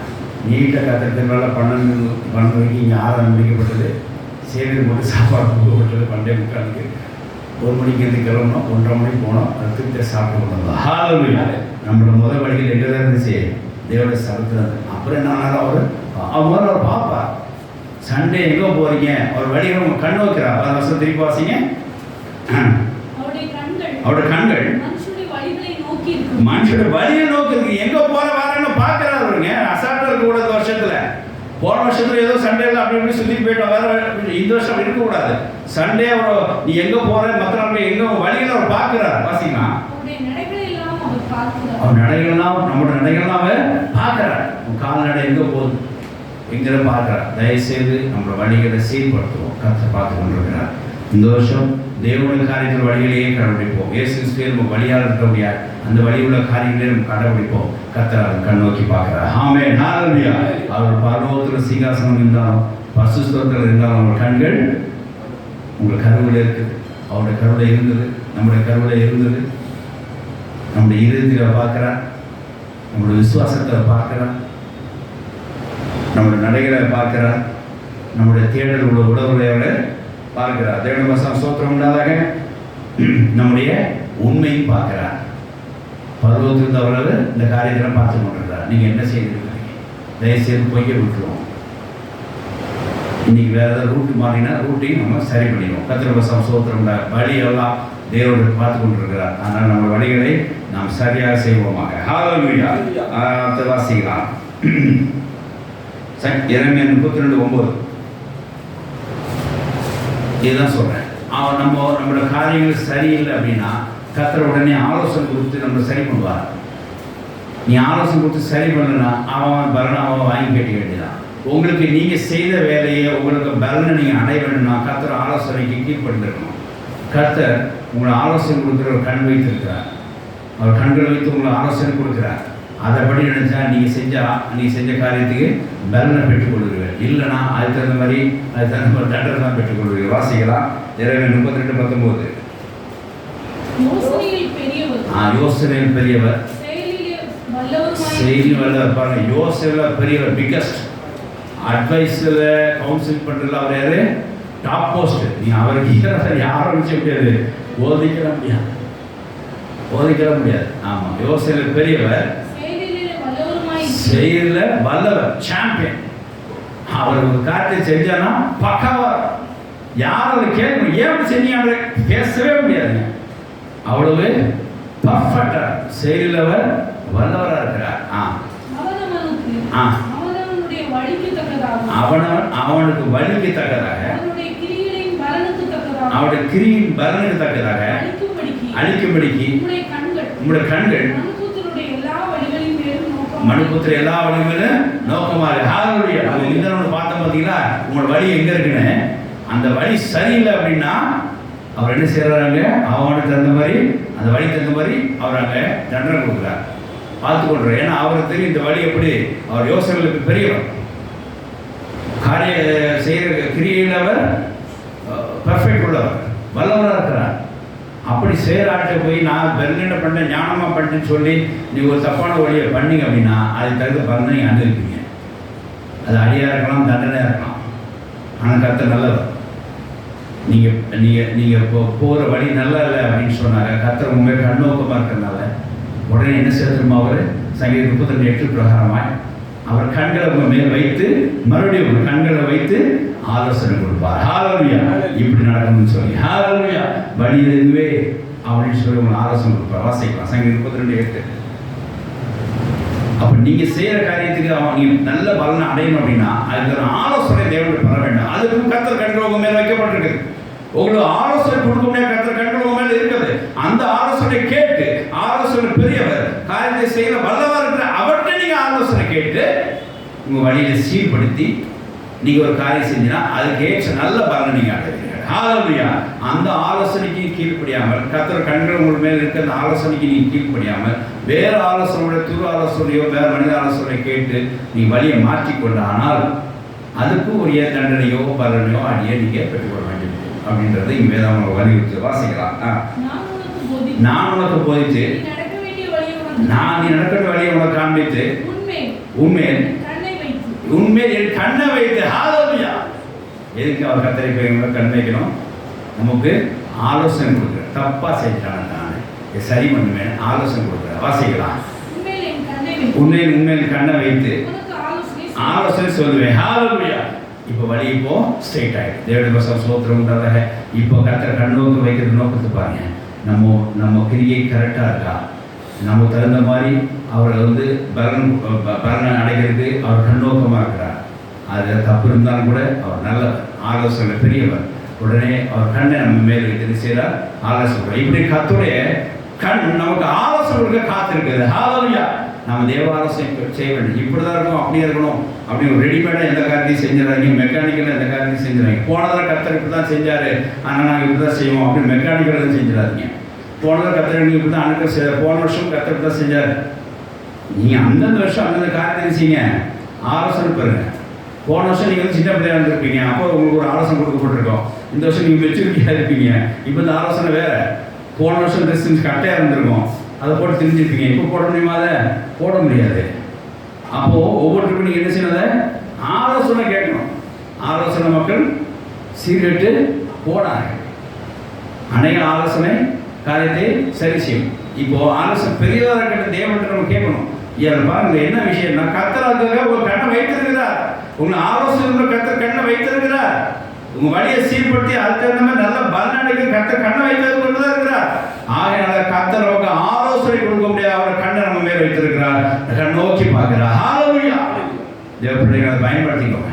இந்த வருஷம் எத்தனை நேரத்தில் நீங்கள் தேவனை ஆலோசனை கேட்டு செய்வீங்கன்னு பார்க்கலாம். எல்லா இடத்துலையும் ஆலோசனை கேளுங்க, கர்த்தர் செய்வார். ஒரு இடத்துல நான் ஒரு காரியத்துக்காக ஜாப் பண்ணி கொண்டிருந்தேன். ஆண்டவரே இது எப்படி என்று அது ஒன்று சம்மந்தம்லாம் ஒரு பேர் கண்டு வந்தது. இந்த இவர்கிட்ட ஃபோன் பண்ணி கேளுங்க, பேசி டச் இல்லையே எப்படி அப்படின்னு, ஃபோன் பண்ணி பேசு அப்படின்னு கற்று சொன்னார். ஃபோன் பண்ணி பேசினேன், அவனோட ஆலோசனை கிடைச்சிது. அவங்கள தான் ஆன்சர் இருந்துச்சு. ஹல்லேலூயா. அவருக்கு தெரியும், அவர் ஆலோசனை பெரியவர். ஹல்லேலூயா. செயலிலே வல்லவர். ஹல்லேலூயா. ஒரு காரியத்தை எப்படி தானே செஞ்சு முடிக்கணும் அவருக்கு தான் தெரியும். கர்த்தருக்காக யாவை செய்து முடிப்பார்னா இந்த ஆலோசனை கொடுத்துட்டு செய்வார் நினைச்சுன்னு அந்த காரியத்தை நம்ம செய்ய வைப்பார். எங்கெங்க யாரை கூப்பிட்டு என்னென்ன எப்படி நடத்தணுங்கிறது செய்து வல்லவா இருக்கிற தேவனுடைய கேளுங்க. ஹல்லேலூயா. அவர் தான் ஆலோசனை தருவார். அந்த ஆலோசனைக்காக அவர் கண்ணை மேல் வைத்திருக்கிறார். அந்த ஆலோசனை கொடுத்து ஆயத்தமாக இருக்கிறார். அதை பயன்படுத்திக் கொள்ளுங்க. ஆண்டவரை நீதிபதி நோக்கி கொண்டிருக்கிறேன். இந்த காரியத்தை வெளிவர எனக்கு ஆலோசனை தான். மனித ஆலோசனை நான் எப்படி பண்ணுங்கிற விருதமாக கூட இருக்கலாம். ஆனால் நீங்கள் சொல்லுங்கள், நீ சொல்கிறது மனித ஆலோசனை கேட்டுக்கிறேன் என்று சொல்லி போக வேண்டும். தேவனுக்கு சூத்திரம் உண்டாங்க. நான் கம்பெனி ஆரம்பிக்கும் போது நான் பெரியட்ட கேட்டது ஒரு வார்த்தை தான். ஐயா இந்த மாதிரி நான் 10 வருஷம் வேலை பார்த்தேன், இப்போது ஒரு கம்பெனி ஆரம்பிக்கலான்னு இருக்கேன் ஐயா அப்படின்னா. சரி நான் ஜோம் பண்ணி சொல்கிறேன் அப்படின்னா. அதான் நீ ஜோம் பண்ணி சொன்னால் காரியம் நடத்துவேன், நீ என்ன சொல்கிற அப்படின்னா. உன் விருப்பம் என்ன அப்படின்னா. ஐயா நான் ஜெபம் பண்ணையா, அது பதில் உங்கள்கிட்ட இருக்குன்னு ஆட சொன்னார். அப்படின்னா சரி நான் ஜெபம் பண்ணுறேன், காலை கூப்பிட்றேன் அப்படின்னா. மன காலை நீ இப்போ என்ன சம்பளம் வாங்கிட்டு இருக்க, எத்தனை வருஷம் வேலை பார்க்குறது, இவ்வளோ வேலை வேலை இவ்வளோ வருஷம் வேலை பார்க்குறியா, இவ்வளோ சம்பளமா, நீ ஒன்றும் கம்பெனி வெளியே வந்து ஆரம்பி அப்படின்னா. ரொம்ப சந்தோஷம். அது நீங்களே ஆரம்பிச்சு நானும் ஆரம்பிச்சுடுவா. அது என்னென்ன போட்டு பேசுகிறேன் அவரை பேசுகிறேன் அப்படின்னா. ஐயா வந்து ஆரம்பிச்சு கொடுத்தேன். ஹல்லேலூயா. இந்த பதில் யார்கிட்ட இருக்குங்கிறது ஆலோசனை கேட்டு நான் தேவன்கிட்ட கேட்டேன். ஹல்லேலூயா. சில முக்கியமான ஆட்கள் சொன்னால் அது எனக்கு ஒத்துழைப்பு பார்ப்பேன். அது ரைட்டு, நம்ம ஆண்டோட கேட்குறதும் இன்னொரு வந்து எனக்கு அக்னாமெண்ட் வந்து ஓகே இந்த காரியத்தை செய்யலாம் அப்படின்னு ஒரு முடிவு வந்துடுவேன். கர்த்தரோட ஆலோசனை தான் நமக்கு என்ன செய்யும், சீர்படுத்தும். அதுக்கு அவர் கண்கள் மேல் இருக்குது. அதனால கர்த்தரோட ஆலோசனைக்காக அவர் கண்கள் நம்ம மேல் வைக்கப்பட்டிருக்கு. தேவப்பிள்ளை அறிந்து கொண்டு எல்லா இடத்துலையும் கர்த்தரோட ஆலோசனை கேட்டு நம்ம கிரிக்கெட்டு நல்ல பலனை பெற்றுக் கொள்வோமாக. ஆமென். ஹல்லேலூயா. தேவனுக்கு ஸ்தோத்திரம் உண்டாதாக. அடுத்தது எல்லாரும் தெரிஞ்சு கொண்டு 2 நாளாகவும் 7ஆம் அதிகாரம் 13. 2 நாளாகவும் 7ஆம் அதிகாரம் 13. என்ன வசனம்? என்ன வசனம்? 2 நாளாகவும் 7ஆவது அதிகாரம் 13. எல்லாம் தெரியும். இந்த ஜபத்தில் இந்த ஸ்தலத்தில் செய்யப்படும் ஜபங்களுக்கு என் கண்கள் திறந்தவர்களும் பார்க்கவர்களா இருக்கும். ஹல்லேலூயா. ஹல்லேலூயா. இன்னைக்கு வரைக்கும் அப்படிதான் நடந்துட்டு இருக்கு. ஹல்லேலூயா. சோத்திரம் வாசிக்கலாம். நல்ல வசனம். இந்த ஸ்தலத்தில் செய்யப்படும் ஜபத்திற்கு என் கண்கள் திறந்தவளா இருக்கும், நோக்கி பார்க்கவளா இருக்கும், கண்ணை மூடிட்டு திறந்து பார்க்கவளா இருக்கும், என் செவிகள் கவனிக்கிறவா இருக்கும். ஹல்லேலூயா. இன்னைக்கு வரைக்கும் கர்த்தர் இங்கிருந்து கண்கள் அவர்கள் பார்த்து கொண்டுதான். ஹல்லேலூயா. இங்கே வரல கேட்குற ஆட்களுக்கு அந்த கர்த்தர் என்ன செய்கிறார், அதை பார்த்து அவங்களுக்கு சேவம் அளித்து கொண்டிருக்கிறார். கேட்டதெல்லாம் கர்த்தர் கொடுத்துருக்கிறார். ஹல்லேலூயா. ஆமாம், யாரும் கிடைக்கல அப்படின்ற பாயிண்டே கிடையாது. தேவனுக்கு ஸ்தோத்திரம் உண்டாதாக.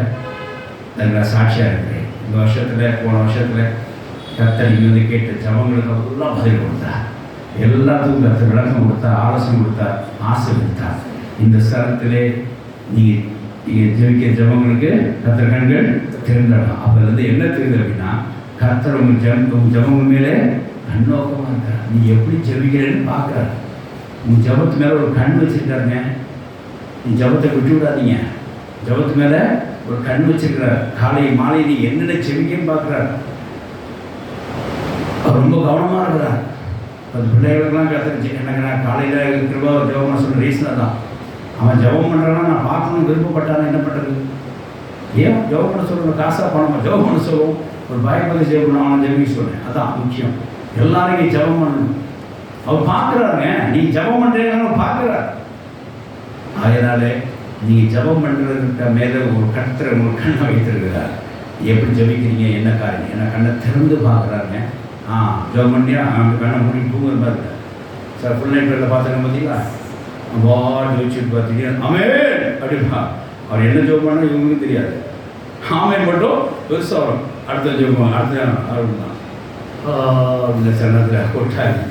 ஐயோ என்ன வேடிக்கையாக இருக்குது. ஃபுல் நைட் பேரில் செம்ம வேடிக்கையாக இருக்கும். ஒருத்தர் தெரியாமல் கை தட்டி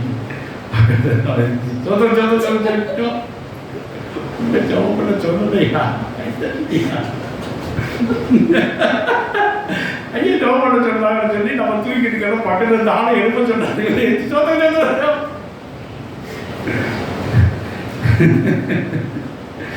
இதையும் கர்த்தர் பார்க்கதான் செய்யறார். என்ன சொல்ல புரியுதா? பாடிதான் கேட்டு தெரியாம கை பண்ண தானும் ஜோம் பண்ண சொல்றாங்க. சொத்தம் ஐயோ தெரியாம கை பண்ண கர்த்தர் சொல்றான். எதுக்கு நகைச்சுவாய் சில விஷயம் சொல்லணும்னா காரியமா நெஞ்சில் பதியும். ஆமாம், உங்கள் ஜபத்தை கேட்குறாரு. அதான் பாயிண்ட். ஃபுல் நைட் நான் சரி இந்த சரத்தை ஜபம் ஜபத்தை கேட்குறாரு. என்ன அதுக்கு ஆயத்தமாக இருக்கீங்க. அதாவது ஜபத்தை கேட்குறான்னு சொல்கிற நம்ம வசனம் நீ செய்தி பிரகாரம் என்ன சொல்லணும்? ஜபத்தை பார்க்குறாங்க. அதான் முக்கியம். தூக்கத்தில் ஜபம் பண்ணேன், ஜபம் பண்ணேன். நான் அதிகாரம் ஜபம் பண்ணுவேன். ரொம்ப சிலருக்கு முடிய 3 ஆள் படுத்து 5 ஆள் ஜபம் பண்ண வார்த்தை வரலன்னா எங்கள் வீட்டில் நீ ஜபமா அப்படின்னா கூட உட்காந்துருப்பேன். நான் ஜபம் பண்ணேன். என்ன கத்த ஜபத்தை பார்ப்பாரு. நான் என்ன தூக்கத்தில் இருக்கிற சொல்லவே சொல்லிட்டு இருப்பேன். சொல்லிட்டு இருப்பேன். அந்த பாயிண்ட் முடிச்சுட்டு மறந்து வருவேன். அப்படி ஒரு நாள் ஜபத்தை என்னால் முடிக்கவே முடியல. என்ன கேட்டால் முதல்ல நான் 0 to 1 10 வந்து மறுபடியும் 0 ரிப்பீட் ஆகிட்டே இருக்கு. இது முதல்ல சொன்னோம்னா தூக்க காலத்தை நம்ம ஜெபிக்கிறது. கர்த்தரை பார்ப்பாரு. அப்போ நம்ம இது உஷாராயிட்டேன். ஒரு நம்ம ஜபத்தை பார்க்குறாரு போல இல்லை. அவருக்கு என்ன முடியலன்னா அவளை ஜபம் பண்ண சொல்லிக்கிறேன். கர்த்தர் விவசாயம் சோத்திரமில்ல. ஐயா ஜபம் ரொம்ப முக்கியம்னா கர்த்தர் பார்த்துட்டு இருக்கிறார். கர்த்தர் பார்க்குற காரியத்தை நீங்கள் தெளிவாக செய்யுங்க. ரொம்ப முக்கியம். நான் கடைசி முடிவுகளை அதான் வரேன். அவர் என்னெல்லாம் பார்க்குறாரு முடிவு பண்ணிட்டீங்க. இந்த பண்டு காரியங்களை இந்த வருஷம் நீங்கள் தெளிவாக செய்கிறதுக்கு முடிவு பண்ணுங்க. ஹalleluya. கர்த்தர் விவசாயம் சோத்திரமில்ல. ஆகையால் உங்கள் ஜபத்தை கர்த்தர் கண்ணோக்குகிறார். அவர் கவனிக்கிறவராக வைத்திருக்கிறார். நாம கரெக்டாக ஜப நேரங்களை ஜபித்து தேவாசை பெற்றுக்கொள்வோம். ஆமென். ஹalleluya. அப்புறம் நம்மளோட உபத்திரங்களை கர்த்தர் பார்க்கிறார். யாத்திராகமம் 4:31 வாசிங்க. 1 16 26 27 வாசிங்க. யாத்திராகமம் 4:31 வாசிங்க. 2 ராஜாக்கள் 14 26 26 27. நம்மளோட உபத்திரத்தை பார்க்கிறார். கண்ணோக்கி பார்க்கிறார். இந்த உபத்திரம் எப்படி நினைச்சாங்க? அதிசீக்கிரம் இந்த உபத்திரம் நம்மளோட நீங்கி போயிடும். ஹalleluya. அதிசீக்கிரம் நீங்க போது உபத்திரத்தை பற்றி கவலைப்படாதீங்க. அப்போஸ்தலர் சொல்ற அதிசீக்கிரம் நீங்கி போகுது உபத்திரம் என்று சொல்றார். ஏன்னா கர்த்தர் அந்த உபத்திரம் பார்த்து கொண்டிருக்கார். சீக்கிரம் அந்த உபத்திரம் செய்யணும் நீங்கி போயிடும். வாசிக்கலாம். ஜனங்கள் விசுவாசித்தார்கள். கர்த்தர் இஸ்ரவேல் புத்திரரை சபித்தார் என்றும் அவர்கள் படு உபத்திரவங்களை கண்ணோக்கி பார்த்தார் என்றும். ஆமென். அவர்கள் படு உபத்திரவங்களை கர்த்தர் கண்ணோக்கி பார்த்தார் என்றும் கேட்ட பொழுது தொழுது கொண்டார். ஹalleluya. முதல்ல மோசே ஆரோன் செய்த அதிசயத்தை நம்பல. நம்ம என்ன செஞ்சாங்க? அவங்களே விசுவாசித்தார்கள். கர்த்தர் எங்களை ரட்சித்துக் கொண்டார். எங்கள் உபத்திரங்களை என்ன செஞ்சார்? கண்ணோக்கி பார்த்துட்டார் சொல்லி நம்பி விசுவாசித்த தேவனை தொழுது கொண்டார். ஹalleluya. உபத்திரத்தை கர்த்தர் பார்க்கிறவராக இருக்கிறார். ஹalleluya. ரொம்ப நாள் அந்த உபத்திரம் 10 நாள் உபத்திரப்படுன்னு பேரு சொல்றார். ஆனால் ரொம்ப விசுவாசம் அதிகம் பாருங்க. அப்போஸ்தலர் பேதுரு 10 நாள் சொல்றாரு. என்ன 10 நாள் உபத்திரம் அப்போ செய்ய அப்போஸ்தலர் என்ன சொல்றோமா? அதிசீக்கிரமா நீங்க போகுங்கிறார். அந்த உபத்திரம் அது 1 நாளாக இருக்கலாம், 1 ஹவராக கூட இருக்கலாம் அப்படின்றார். அப்போ அவருக்கு இன்னும் விசுவாசம் அது அதிகம். அப்போ பாருங்க, நம்ம அதிசீக்கிரம் நீங்கள் ஒரு உபத்திரத்தை எழுதுற விஷயம் பயப்படணும். ஏன்னா அந்த சீக்கிரம் கர்த்தரால் பார்க்கப்பட்டிருக்கிறது. அந்த உபத்திரம் கர்த்தராலே பார்க்கப்பட்டிருக்குது. அது நீங்கி போயிடும். ஹalleluya. அந்த அதிசயத்தை ஏற்றுக்கொண்டாங்க. அதே மாதிரி பாருங்க 2 ராஜாக்கள் 14 இவங்க கர்த்தர் இவங்களை கை கொடுத்தாலும் பயந்து ஓட ஆரம்பிச்சிட்டாங்க. வாசிக்கலாம்.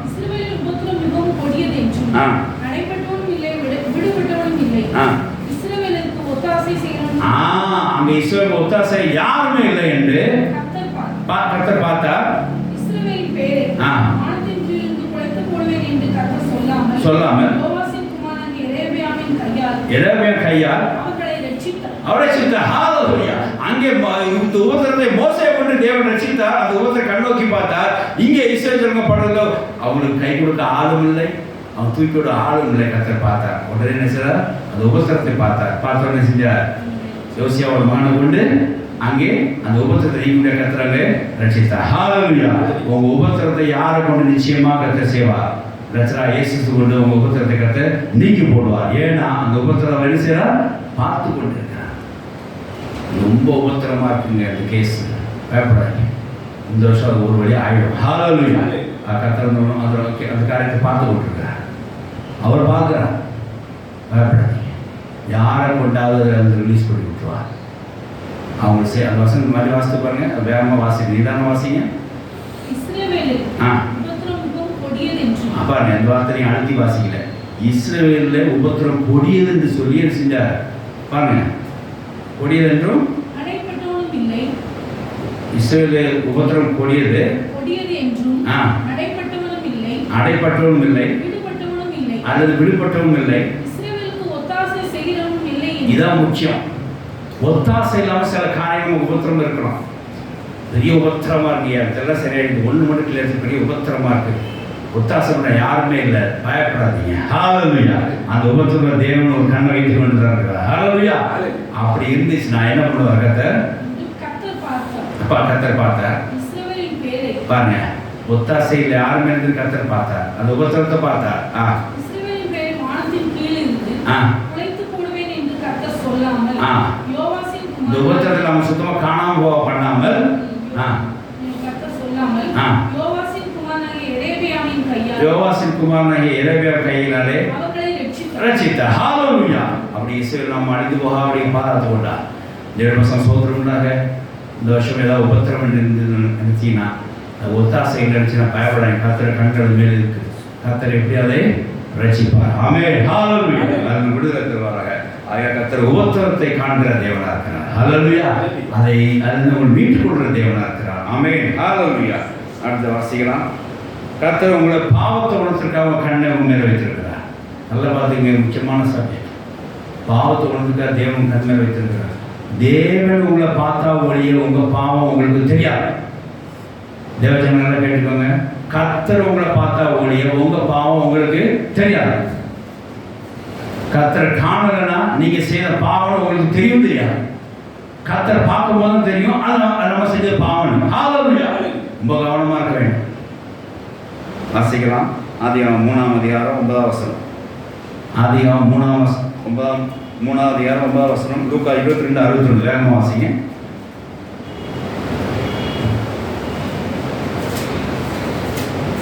ஆதியாகமம்.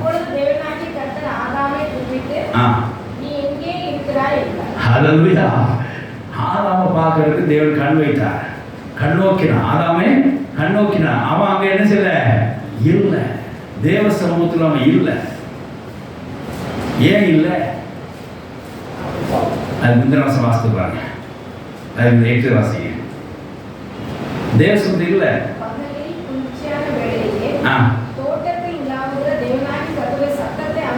சத்தத்தை அவர் கேட்டான். கர்த்தரிடந்து அவன் விலகி, தேவ பிரசன்ஸ் இருந்து அவன் சன்னிதியிலிருந்து விலகி தன்னை மறைத்துக் கொண்டார்கள். எதுக்காக? பாவம். பாவம். தேவனுக்கு முன்னாடி பாவம் செய்த இப்படி அவன் பிரசன்ஸ் வெளியே போயிட்டான். இப்போ ஆதாமை எங்கே இருக்கிறார் தேவன் கேட்கிறார். அது அவன் பதில் சொல்றான் பாருங்க. வாசிக்கலாம். அதை வாசிக்க கடைசியில் எங்கே கேட்டார். கர்த்தர் கண்கள் ஆதாம் கண் நோக்கி உங்களுக்கு காட்டுறேன். அவன் நோக்கி பார்த்து கொண்டிருக்கிறார். அவனை காணலே, அவனோட சரீரம் அவன் காணலே, பார்த்து கொண்டிருக்கிறார். கேட்கிறார். அதுக்கு ஆதாம் என்ன சொல்றான் பாருங்க.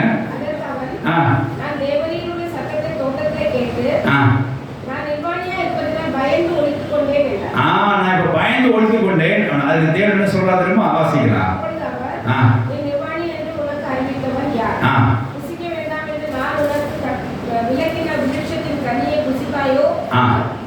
என்று கேட்டார். பாவம் பண்ணியான்னு கேட்கிறார். என்னோட மறைஞ்சு போனிய நான் புசி கூட கனி புசிச்சியா அப்படின்னு கேட்கிறார். பாருங்க, தேவ சமூகத்துக்கு விலகி போயிட்டீங்கன்னா உங்களுக்கு கேட்குற சத்தம் இப்போ வேறோடைய சத்தமா இருக்கும். சாத்தம் சத்தமே கேட்டான். இப்போ தேவனோட நேரமாச்சே, தேவனோட பார்க்குற நேரமாச்சே. நம்ம இந்த செடி கூடலாம் பேசிட்டு இருக்கக்கூடாது, இந்த விருட்சங்களை பேசக்கூடாது, இந்த சாத்தான பேசக்கூடாது, ஒதுக்கி இருந்துருக்கணும். அவன் தேவன் வராத கர்த்தர் கண் இல்லாத போது அவன் பாவம் செய்தாங்கிறது நான் உணர்ந்து ஆகல. பர்சனலாக கர்த்தரோட கண் ஒருத்தனை பார்க்கலன்னா அவன் பாவம் செய்வான். இன்னைக்கு ஒருத்தர் பாவம் செய்யறான் அப்படின்னா கர்த்தரோட கண் அவனை பார்க்கலன்னு அர்த்தம். ஆணித்தரமா சொல்றேன். இன்னைக்கு நான் பாவம் செய்யறேன்னா கர்த்தரோட கண் என்னை பார்க்கலன்னா நான் பாவம் செய்வேன். கர்த்தரோட கண் என்னை பார்த்துச்சுன்னா நான் பாவம் செய்த பாவம்னு எனக்கு தெரியும். ஆதாம் தேவனுடைய பிரசன்னத்துக்கு தேவன் உலாவுற வேலையில வருவார், கர்த்தர் வருவார், தன்னுடைய பாப்பாருங்கிற சிந்தனை இல்லாம சாத்தான பற்றி இடக்கமிட்டமாய் அவன் பாவம் செய்தனை ஒழித்து கொண்டார்கள். இப்ப தேவனோட கண்ணோக்கி உதவாங்க இல்லை, பாவம் ஒழித்து கொண்டான். தேவ பிரசன்ஸ்ல இல்லாதவன் கண்டிப்பாக பாவம் செய்யலாம்.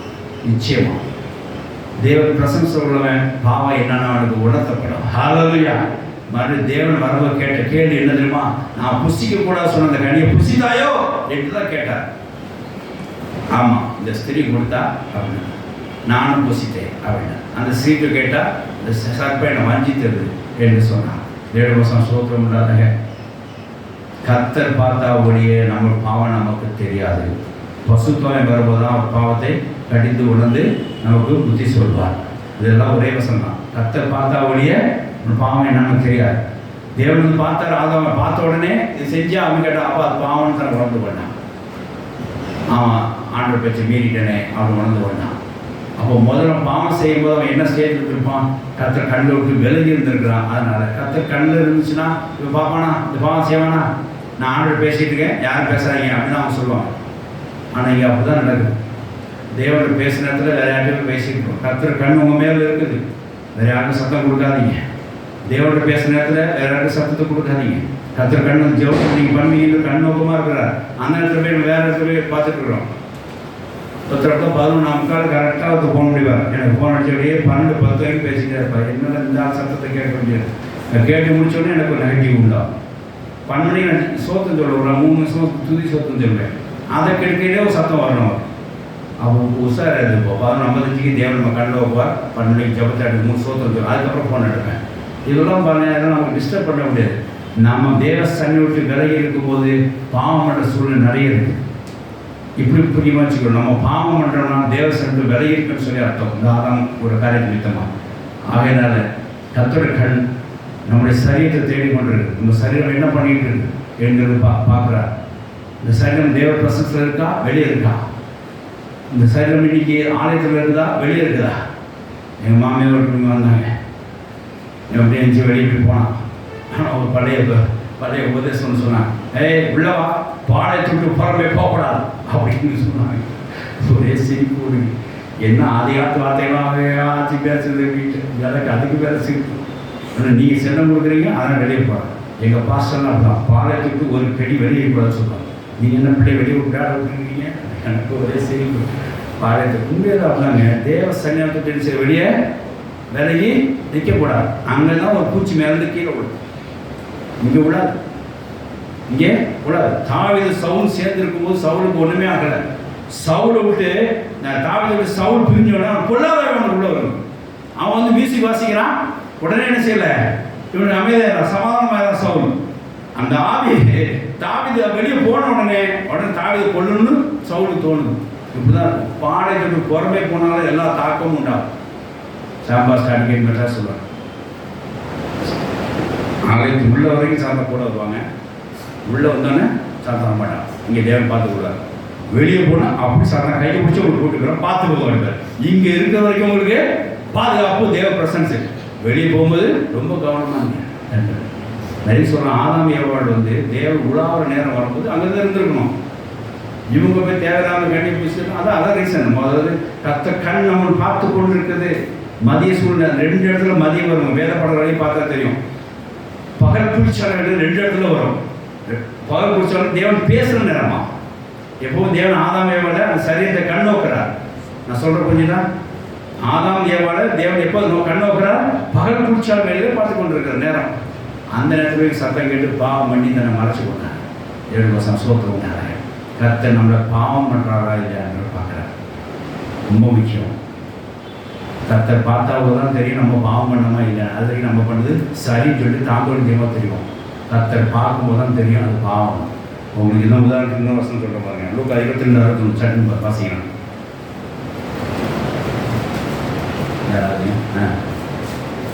லூக்கா 22 61 அப்படின்னு சொல்லுவேன்.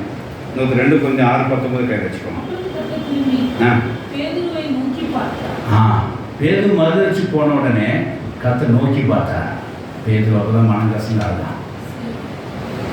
இயேசு திரும்பி பார்க்கலன்னா நம்ம செஞ்சு பெர்ஃபெக்ட் போயிருப்பான்.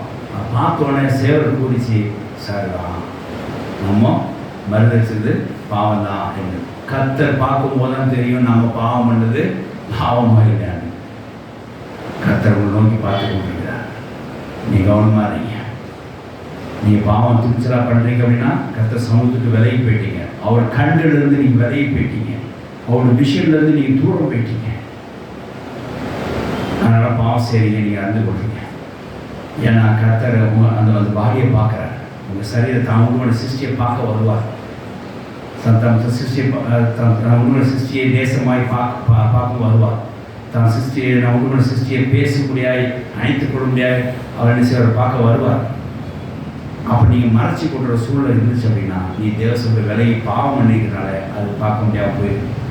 ஏன் தெரியுமா? அவர் இங்கே 2 Corinthians 6:10 வாசிக்கும் போது அங்கே கர்த்தர் நம்ம சரீரத்தில் வாசமாக இருக்கிற ஒரு தேவராக இருக்கிறார். பசுத்தாவிலிருந்து வாசமாக இருக்கிறார். இந்த பாடியை அவர் தேடுவார், சரீரத்தை தேடுவார். ஆதாம் எங்கே தேடுவார். ஆதாம கண் நோக்கி பார்க்குறார். ஆதாம் எங்கே கேட்குறார். பேதுரு பார்க்குறார். எங்கே போனா பாவம் பண்ணிட்டியா அப்படின்னு கேட்குறார். எங்கே பேதுரு எங்கேன்னு கேட்குறார். ஆதாம் எங்கேன்னு கேட்குறார். பாவம் பண்ணி அவங்க தூரமாக இருக்கிறத பார்க்குறாங்க. அந்த சரீரத்தை பார்க்குறான். ஏன்னா அந்த சரீரத்தில் அவர் வாசமாக இருக்க வேண்டிய ஒரு கட்டாய சூழ்நிலை. வாசிக்கலாம் 2 Corinthians 6:19. தேவனால பெற்றும் அவருடைய சிருஷ்டியா இருக்கிறனா தேவனால சரீரத்தை பெற்றிருக்கிறோம். உங்களுக்கு தங்கி இருக்கிற பசுத்தாவியினுடைய ஆலயமா இருக்கிற அவருடைய ஸ்தலமா இருக்கிற அந்த இடத்துல அவர் வந்து தங்க முடியாது தேடுறார். ஆதாமே நீ எங்கே இல்லையே பாவம் பண்றதுனால தேடுறார். இன்னைக்கு சில ஆட்கள் சில ஊழியர்கள் வந்து தேடுறார். நீ எங்க இருக்கிறான்னு கேட்கிறார். தேசத்துக்கு விலகி ஓடி போயிட்டீங்களே எங்க இருக்கிறா என்று கேட்கிறார். பேதுரு பார்க்கிறார். தயவுசெய்து அந்த மாதிரி ஆட்களுக்கு நம்ம ஜெபம் பண்ணுவோம். அவன் கர்த்தர் அவன் கண்களை போய் பார்த்து பாவனை உணர்த்தப்பட்டு மீண்டும் அந்த இடத்துல அந்த பசு அவருடைய சரீரத்திலே பசுத்தாவை வாசம் பண்ண முடியாது நம்ம செய்யணும். தேவ வாசம் சோத்திரம் உண்டாக. ஆகையினால நம்ம வந்து எந்த காரியத்தை கொண்டும் தேவ பிரசனத்தை விட்டு விலகி போகாமைக்கு வாழையை விட்டு விலகி போகாமைக்கு தேவ பிரசனத்துக்குள்ளே இருப்போம். அவர் நம்ம சரீரத்தை கண்ணோக்கிறார். இப்போ நான் சொல்றது பாயிண்ட் பண்ணிட்டுனா கர்த்தர் நம்ம சரீரத்தை கண்ணோக்கிறார். ஏன்னா அந்த சரீரம் அவருக்கு என்ன வேணும்? அந்த சரீரம் அவருக்கு எதுக்கு வேணும்? தங்கருக்கு வேணும். தேடுறார். ஒரு பேசுறதுக்கு தேடுறார். ஒரு கான்வர்சேஷன் தேடுறார். பாடியை காணல. ஏன்னா அவர் வருத்தப்படுறார். பசுத்தாவியான ஒரு சரீரத்தை தங்கிறதுக்கு அவர் ஆயத்தமாக இருக்கிறார். அதை சந்திக்கிறதுக்கு தேவன் கண்ணோக்கி பார்த்து கொண்டிருக்கிறார். இவனோ பாவம் பண்ணி வதவி இருக்கிறான் பேதுரு போல மற்றும் ஆதாம் போல. ஆகிய தேவன் பசங்க சோத்திரம் உண்டாக நம்முடைய சரீரம் பசுத்தமாக பாதுகாத்துக் கொள்ளுங்க. பாவத்துக்கு இடம் கொடுத்தாதீங்க. கர்த்தர் தங்கிற நம்ம ஒரு இடம் ஆலயம் வைத்துக் கொள்ளுங்க. கர்த்தர் அதை பார்த்து கொண்டிருக்கிறார். பார்க்கவும் வருவார். ஹல்லேலூயா. நம்மளை கண்ணோக்கி வச்சிருக்கிறார். நேசம் வச்சு பாசம் வச்சு உங்களோட பேசணுமே சொல்லி கண்ணோக்கி இருக்கிறார். ஆகினாலே கர்த்தர் நம்மளோட சரீரத்தில் தங்கத்தக்கதாய் அவர் கண்ணோக்கி கொண்டிருக்கிறார். நம்ம சரீரத்தை பார்க்குறார். சரீரத்தில் அவர் பார்க்கறதுனால இன்னொரு அட்வான்டேஜ் என்ன தெரியுமா? நம்ம சரீரத்தோட பலன் நீங்கி போயிடும். ஹல்லேலூயா. ஹல்லேலூயா. பெரியாருக்கு ஒரு ஆஸ்பத்திரி போயிருக்கும்போது அப்படின்னா பவுல் பவுல் இங்கே கீழி போட்டாங்க, இங்கே கீழிட்டாங்க, தயிர் போட்டாங்க, இங்கே இருக்குது எப்படி இருக்குது அப்படின்னா என்னையே அப்படி பண்ணுறது. சரி கூட இது வந்து கத்துற சரீரம் அவரை வாசனை அப்படின்ட்டா சரி. அப்புறம் வந்து டாக்டர் வந்து சுசுன்னு பேசினாங்க. 2 வருஷம் பேசிக்கிட்டாங்க. என்ன பேசுனீங்க அப்படின்னா ஐயா காலையில் ஆப்ரேஷன் பண்ணணும், யூரின் போகல. யூரின் போனால் தான் சரி ஒரு வயிறு ஊறிடும். சரி அப்புறம் எல்லாம் வெளியிடுங்க அப்படின்னா சரி. என்ன பண்ணாரு தெரியல. 10 நிமிஷம் யூரின் வந்துச்சு. இவங்க சொன்னாலும் தெரியல. பெரிய இடம் பயந்துட்டு அந்த காரியத்தை மெட்ராஸ் சொல்லல. ஆமாம் ஐயா என்னையா அது டாக்டரே இப்படி ஒன்றுக்கு வரல சொன்னாங்க. போய் சொன்னா ஐயா அப்படி ஒன்று யூரின் வந்துச்சு. ஒன்று உள்ள போய் கேட்டுருக்கு சொன்னாங்க. சொன்ன வார்த்தை தான் இது கர்த்தரோட சரீரம். ஹல்லேலூயா. இது எப்போ யூரின் போனால் அவருக்கு தெரியும். நான் சொன்னால் அவர் கேட்பார். இந்த சரீரம் அவரோட அவர் எப்படி வேணாலும் எடுத்து பயன்படுத்திட்டோம். இந்த சரீரத்தை எப்படி வேணாலும் பண்ணட்டும். தையல் பண்ண போட்டுருக்கோம்.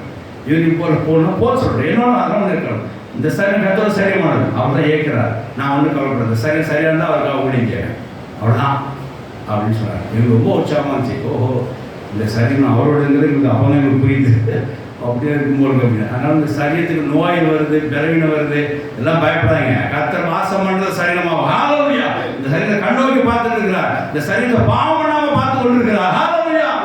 இந்த சரீரத்தை பாவம் பண்ணாமல் தேவன் நம்மளை பார்த்து கொண்டிருக்கிறார். ஏன்னா அவருக்கு வாசலமாக இருக்கிறார் அந்த சரீரத்தில்.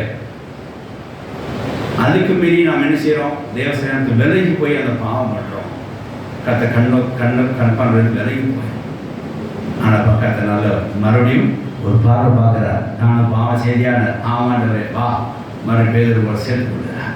மறு அந்த ஸ்தலத்திலே, அதாவது அந்த சரீரத்திலே வாசமாக இருக்கிறார். ஆமென். ஹல்லேலூயா. ஆனால் பரிசுத்த ஆவியானவர் குடியிருக்கிற இந்த பசு சரித்திரை பற்றி கவலைப்படாதீங்க. கத்தை நம்ம கண்ணமாக வைக்கிறார். ஒரு வியாதியும் வராது, வந்தாலும் ஓடி போயிடும். அது பலவீனம் ஆனால் பயப்படாதீங்க. பலவீனத்தை கத்தை எடுத்து போடுவார். அது சரிதை கண் வைக்கிறார். பாவம் செய்யாமல் பார்த்துக்கொள்ளுங்க. அதையும் கத்தை கண் வைக்கிறார். ஆமென். ஹல்லேலூயா. தேவனுடைய பசங்க சோத்திரம் உண்டாதாக. அடுத்த காரியம் உபாகம் 11:12. உபாகம் 11:12. மாசிக்கு டைம் ஆயிடுச்சு.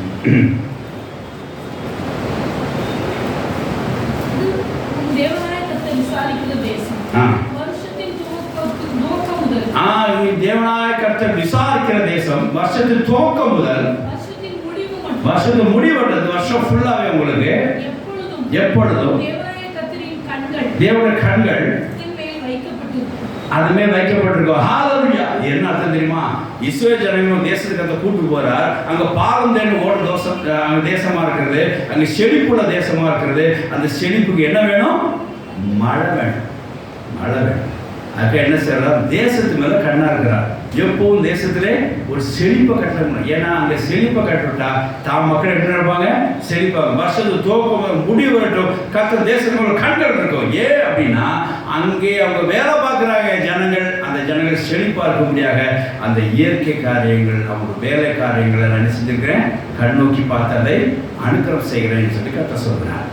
இருந்து என்ன தெரியுது? ஆவிக்கிற பிரகாரம் என்ன தெரியுதுன்னா, நம்மளோட வேலை சேரத்துல கர்த்தர் என்ன செய்கிறார்? கண் நோக்குகிறார். அது எப்படி கண் நோக்குறாருங்க? ஜனவரி மாத்திரம் இல்லை, பிப்ரவரி மாத்திரம் இல்லை, வருஷம் துவக்கத்திலிருந்து முடிவு வரவிட்டோம். அந்த வேலை கை பேசத்திலும் சம்பளத்தை பெற்றுக்கொள்ளத்தக்கதாய் அந்த வேலை ஆட்களை, அந்த வேலை ஸ்தலத்தை, அந்த தேசத்தை, அந்த இடத்தையும் கர்த்தர் செய்கிறார், கண்ணோக்கி பார்த்துட்டு இருக்கிறார். ஒரு இடத்துல வேலை செஞ்சாங்கன்னா அந்த ஆபீஸ் முழுதும் ஆசிரியக்கப்பட்டிருக்கும் தேவனுடைய பிள்ளைகள். ஹல்லேலூயா. அடிக்கடி சொல்லுவாங்க, சீனியர் சொல்வார், ஐயா எங்கள் ஆஃபீஸில் கொஞ்சம் போராட்டம் கதை ஓட்டிகிட்டு இருக்கேன்னா, நீங்கள்லாம் இருக்கீங்களா வேறு ஆஃபீஸில், உங்களை வச்சே கத்தவங்க ஆசிரியப்பாருங்க. ஏன்னா எனக்கு அந்த தேசம் எனக்கு அனுகூலமாக இருந்தால் தான், அந்த தேசம் எனக்கு மழையை பொழிஞ்சாதான் என் கை பிரச ஆசிரியப்பட்டு நான் செழிப்பாக இருக்க முடியும். அதுக்கு காரணம் கர்த்தர் அந்த ஆசிரியத்தை கொடுக்குறார் அப்படின்றத. அப்போ பாருங்க, என் நிமித்தமாக தேசம் அங்கே ஆசிரியக்கப்படும் அப்படின்றத நம்ம அன்னைக்கே நம்ம பதிந்த ஒரு காரியம்தான். என் நிமித்தமாக அந்த ஆஃபீஸே ஆசிரியக்கப்படும் அப்படின்றத பார்க்குறோம். அப்போ இந்த வருஷத்துல துவக்கத்திலிருந்து முடிவு வரைக்கும் கர்த்தர் நம்மளோட கையின் பிரச ஆசிரியக்கத்தக்கதாய் அந்த இடம் முழுவதும், நீங்கள் உங்கள் தொழில்துறை முழுவதும், நீங்கள் வேலை பார்க்க ஸ்தலம் முழுவதும் கர்த்தர் கண்கள் உங்க மேல் இருக்கும். ஆமென். ஹல்லேலூயா. அது உங்களுக்கு செழிப்பை கொண்டு வந்து கொடுக்கும். உங்கள் கையின் பிரசத்தை ஆசீர்வாதம் மாற்றி தரும். ஹல்லேலூயா. இந்த வருஷம் முழுவதும் உங்களுக்கு உங்கள் கையின் செழிப்பாக நீங்கள் இருப்பீர்கள். ஹல்லேலூயா. கர்த்தர் உங்களை ஆசீர்வதிப்பார். ஹல்லேலூயா. தேவனுடைய பரிசுத்த ஸ்தோத்திரம் உண்டாதாக. 12வது பாயிண்ட், 2 சாமுவேல் 16ஆம் அதிகாரம் 9. 2 சாமுவேல் 16:9. இப்போ கர்த்தருடைய வல்லமை உங்க மேல் காட்டத்தக்கதாய் அவரோட கண்கள் உங்க மேல் இருக்கும். நீங்க கர்த்தரை சார்ந்து இருந்தீங்கன்னு சொன்னா கர்த்தர் வல்லமை உங்க மேல் இருக்கும். அதுக்கு கண்கள் உலாவி போட்டிருக்கு. வாசிங்க, வேகமாக வாசிங்க, நேரம் ஆயிடுச்சு.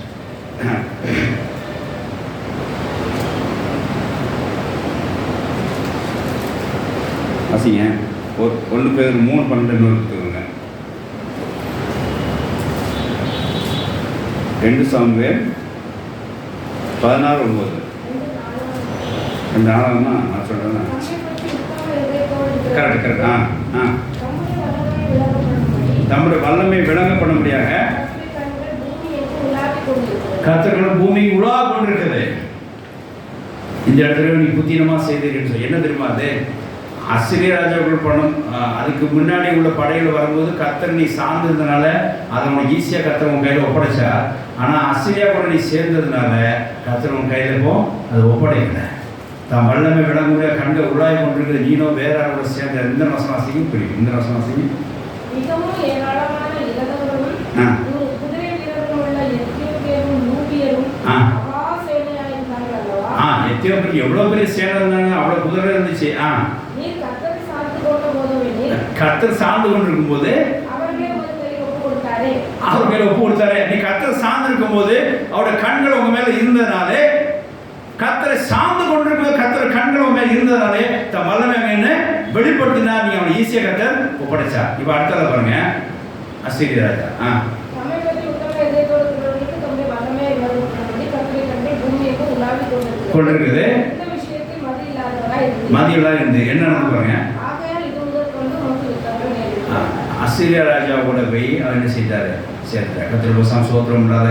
அதனால பாருங்க இதுல என்ன உண்டாது பாருங்க, தம்முடைய வல்லமை விளங்கத்தக்கதா உத்தமங்களை கர்த்தர் பார்த்து கொண்டிருக்கார். யாரை உத்தமன் தெரிஞ்சுக்கணுமோ, யாரை சார்ந்திருக்கு, தேவனை சார்ந்திருக்கார்கள் சொல்றார். தம் வல்லமை விளங்கத்தக்க கர்த்தர்கள் பார்த்து கொண்டிருக்கு. ஆனால் இவங்க மதியமாக ஒரு காரியம் செஞ்சதுனால அங்கே அவங்களுக்கு ஒரு சாபம் உண்டாயிட்டுப்பா. கர்த்தர் வசனம் சோத்திரம் உண்டாக. தேவனுடைய கண்கள் நம்ம மத்தியிலே வல்லமை விளங்குக்காக காத்து கொண்டிருக்கு. நாம் தேவனை சார்ந்திருந்து கர்த்தர் வல்லமை பெற்றுக்கொள்வோமா. ஹல்லேலூயா. கர்த்தரோட வல்லமை நம்ம மத்தியில் விளங்க வேண்டும் என்று சொன்னால் நாம் தேவனை சார்ந்திருக்க வேண்டும். தேவனை சார்ந்திருந்து நம்ம உத்தமராக இருக்கும்போது அவருடைய கண்கள் பூமியிலே அவருடைய வல்லமை விளங்கத்தக்கதாக நம்ம மேலே வந்து இறங்கும். ஹல்லேலூயா. அவருடைய கண்கள் நம் வல்லமை விளங்கத்தக்கதாக நம்ம மத்தியில் சுற்றி கொண்டிருக்கிறது, உலாய் கொண்டிருக்கிறது தேவனை அறிந்து கொள்ள வேண்டும். ஆக நான் கர்த்தரை தொடர்ந்து சார்ந்திருப்போம். கர்த்தர் வல்லமை அவருடைய கண்கள் நம்ம மேலிருந்து அவர் வல்லமை நம்ம காண்போம். ஆமென். ஹல்லேலூயா. வாசிக்கணும் 1 பேதுரு 3:12. அவருடைய உண்மை உள்ளவர்களுக்கு நீதிமான்கள் கர்த்தர் என்ன செய்கிறார், அங்கே கண்ணோக்கி பார்த்து கொண்டிருக்கிறார் பார்க்கலாம். வாசிக்கலாம். வாசிங்க. வாசிங்க. 1 பேதுரு 3:12. கர்த்தருடைய கண்கள் நீதிமான்கள் மேல் நோக்கமாயிருக்கிறது. கர்த்தருடைய நீதிமான் மேல் நோக்கமா இருக்கிறது. அவருடைய செவிகள் அவர்கள் வேண்டுதலுக்கு அவருடைய செவிகள் வேண்டுதலுக்கு கவனமாயிருக்கிறது. கவனமா இருக்கும். ஆமென். ஹல்லேலூயா. கர்த்தர் நம்ம செவிகளை கேட்கிறார். யாருக்கு? நீதிமானுக்கு மேல ஜெபத்தை கேட்கிறார். அவருடைய கண்கள் அவருடைய நோக்கமா இருக்கு. நீதிமானம் தொடர்ந்து இருக்கும். கர்த்தர் கண்கள் தொடர்ந்து மேல இருக்கும். நம்முடைய ஜெபங்கள்லாம் கேட்கப்படும். ஆமென். ஹல்லேலூயா. சங்கீதம் 33 13 14 15 வாசிக்கலாம். சங்கீதம் 33 13 14 15.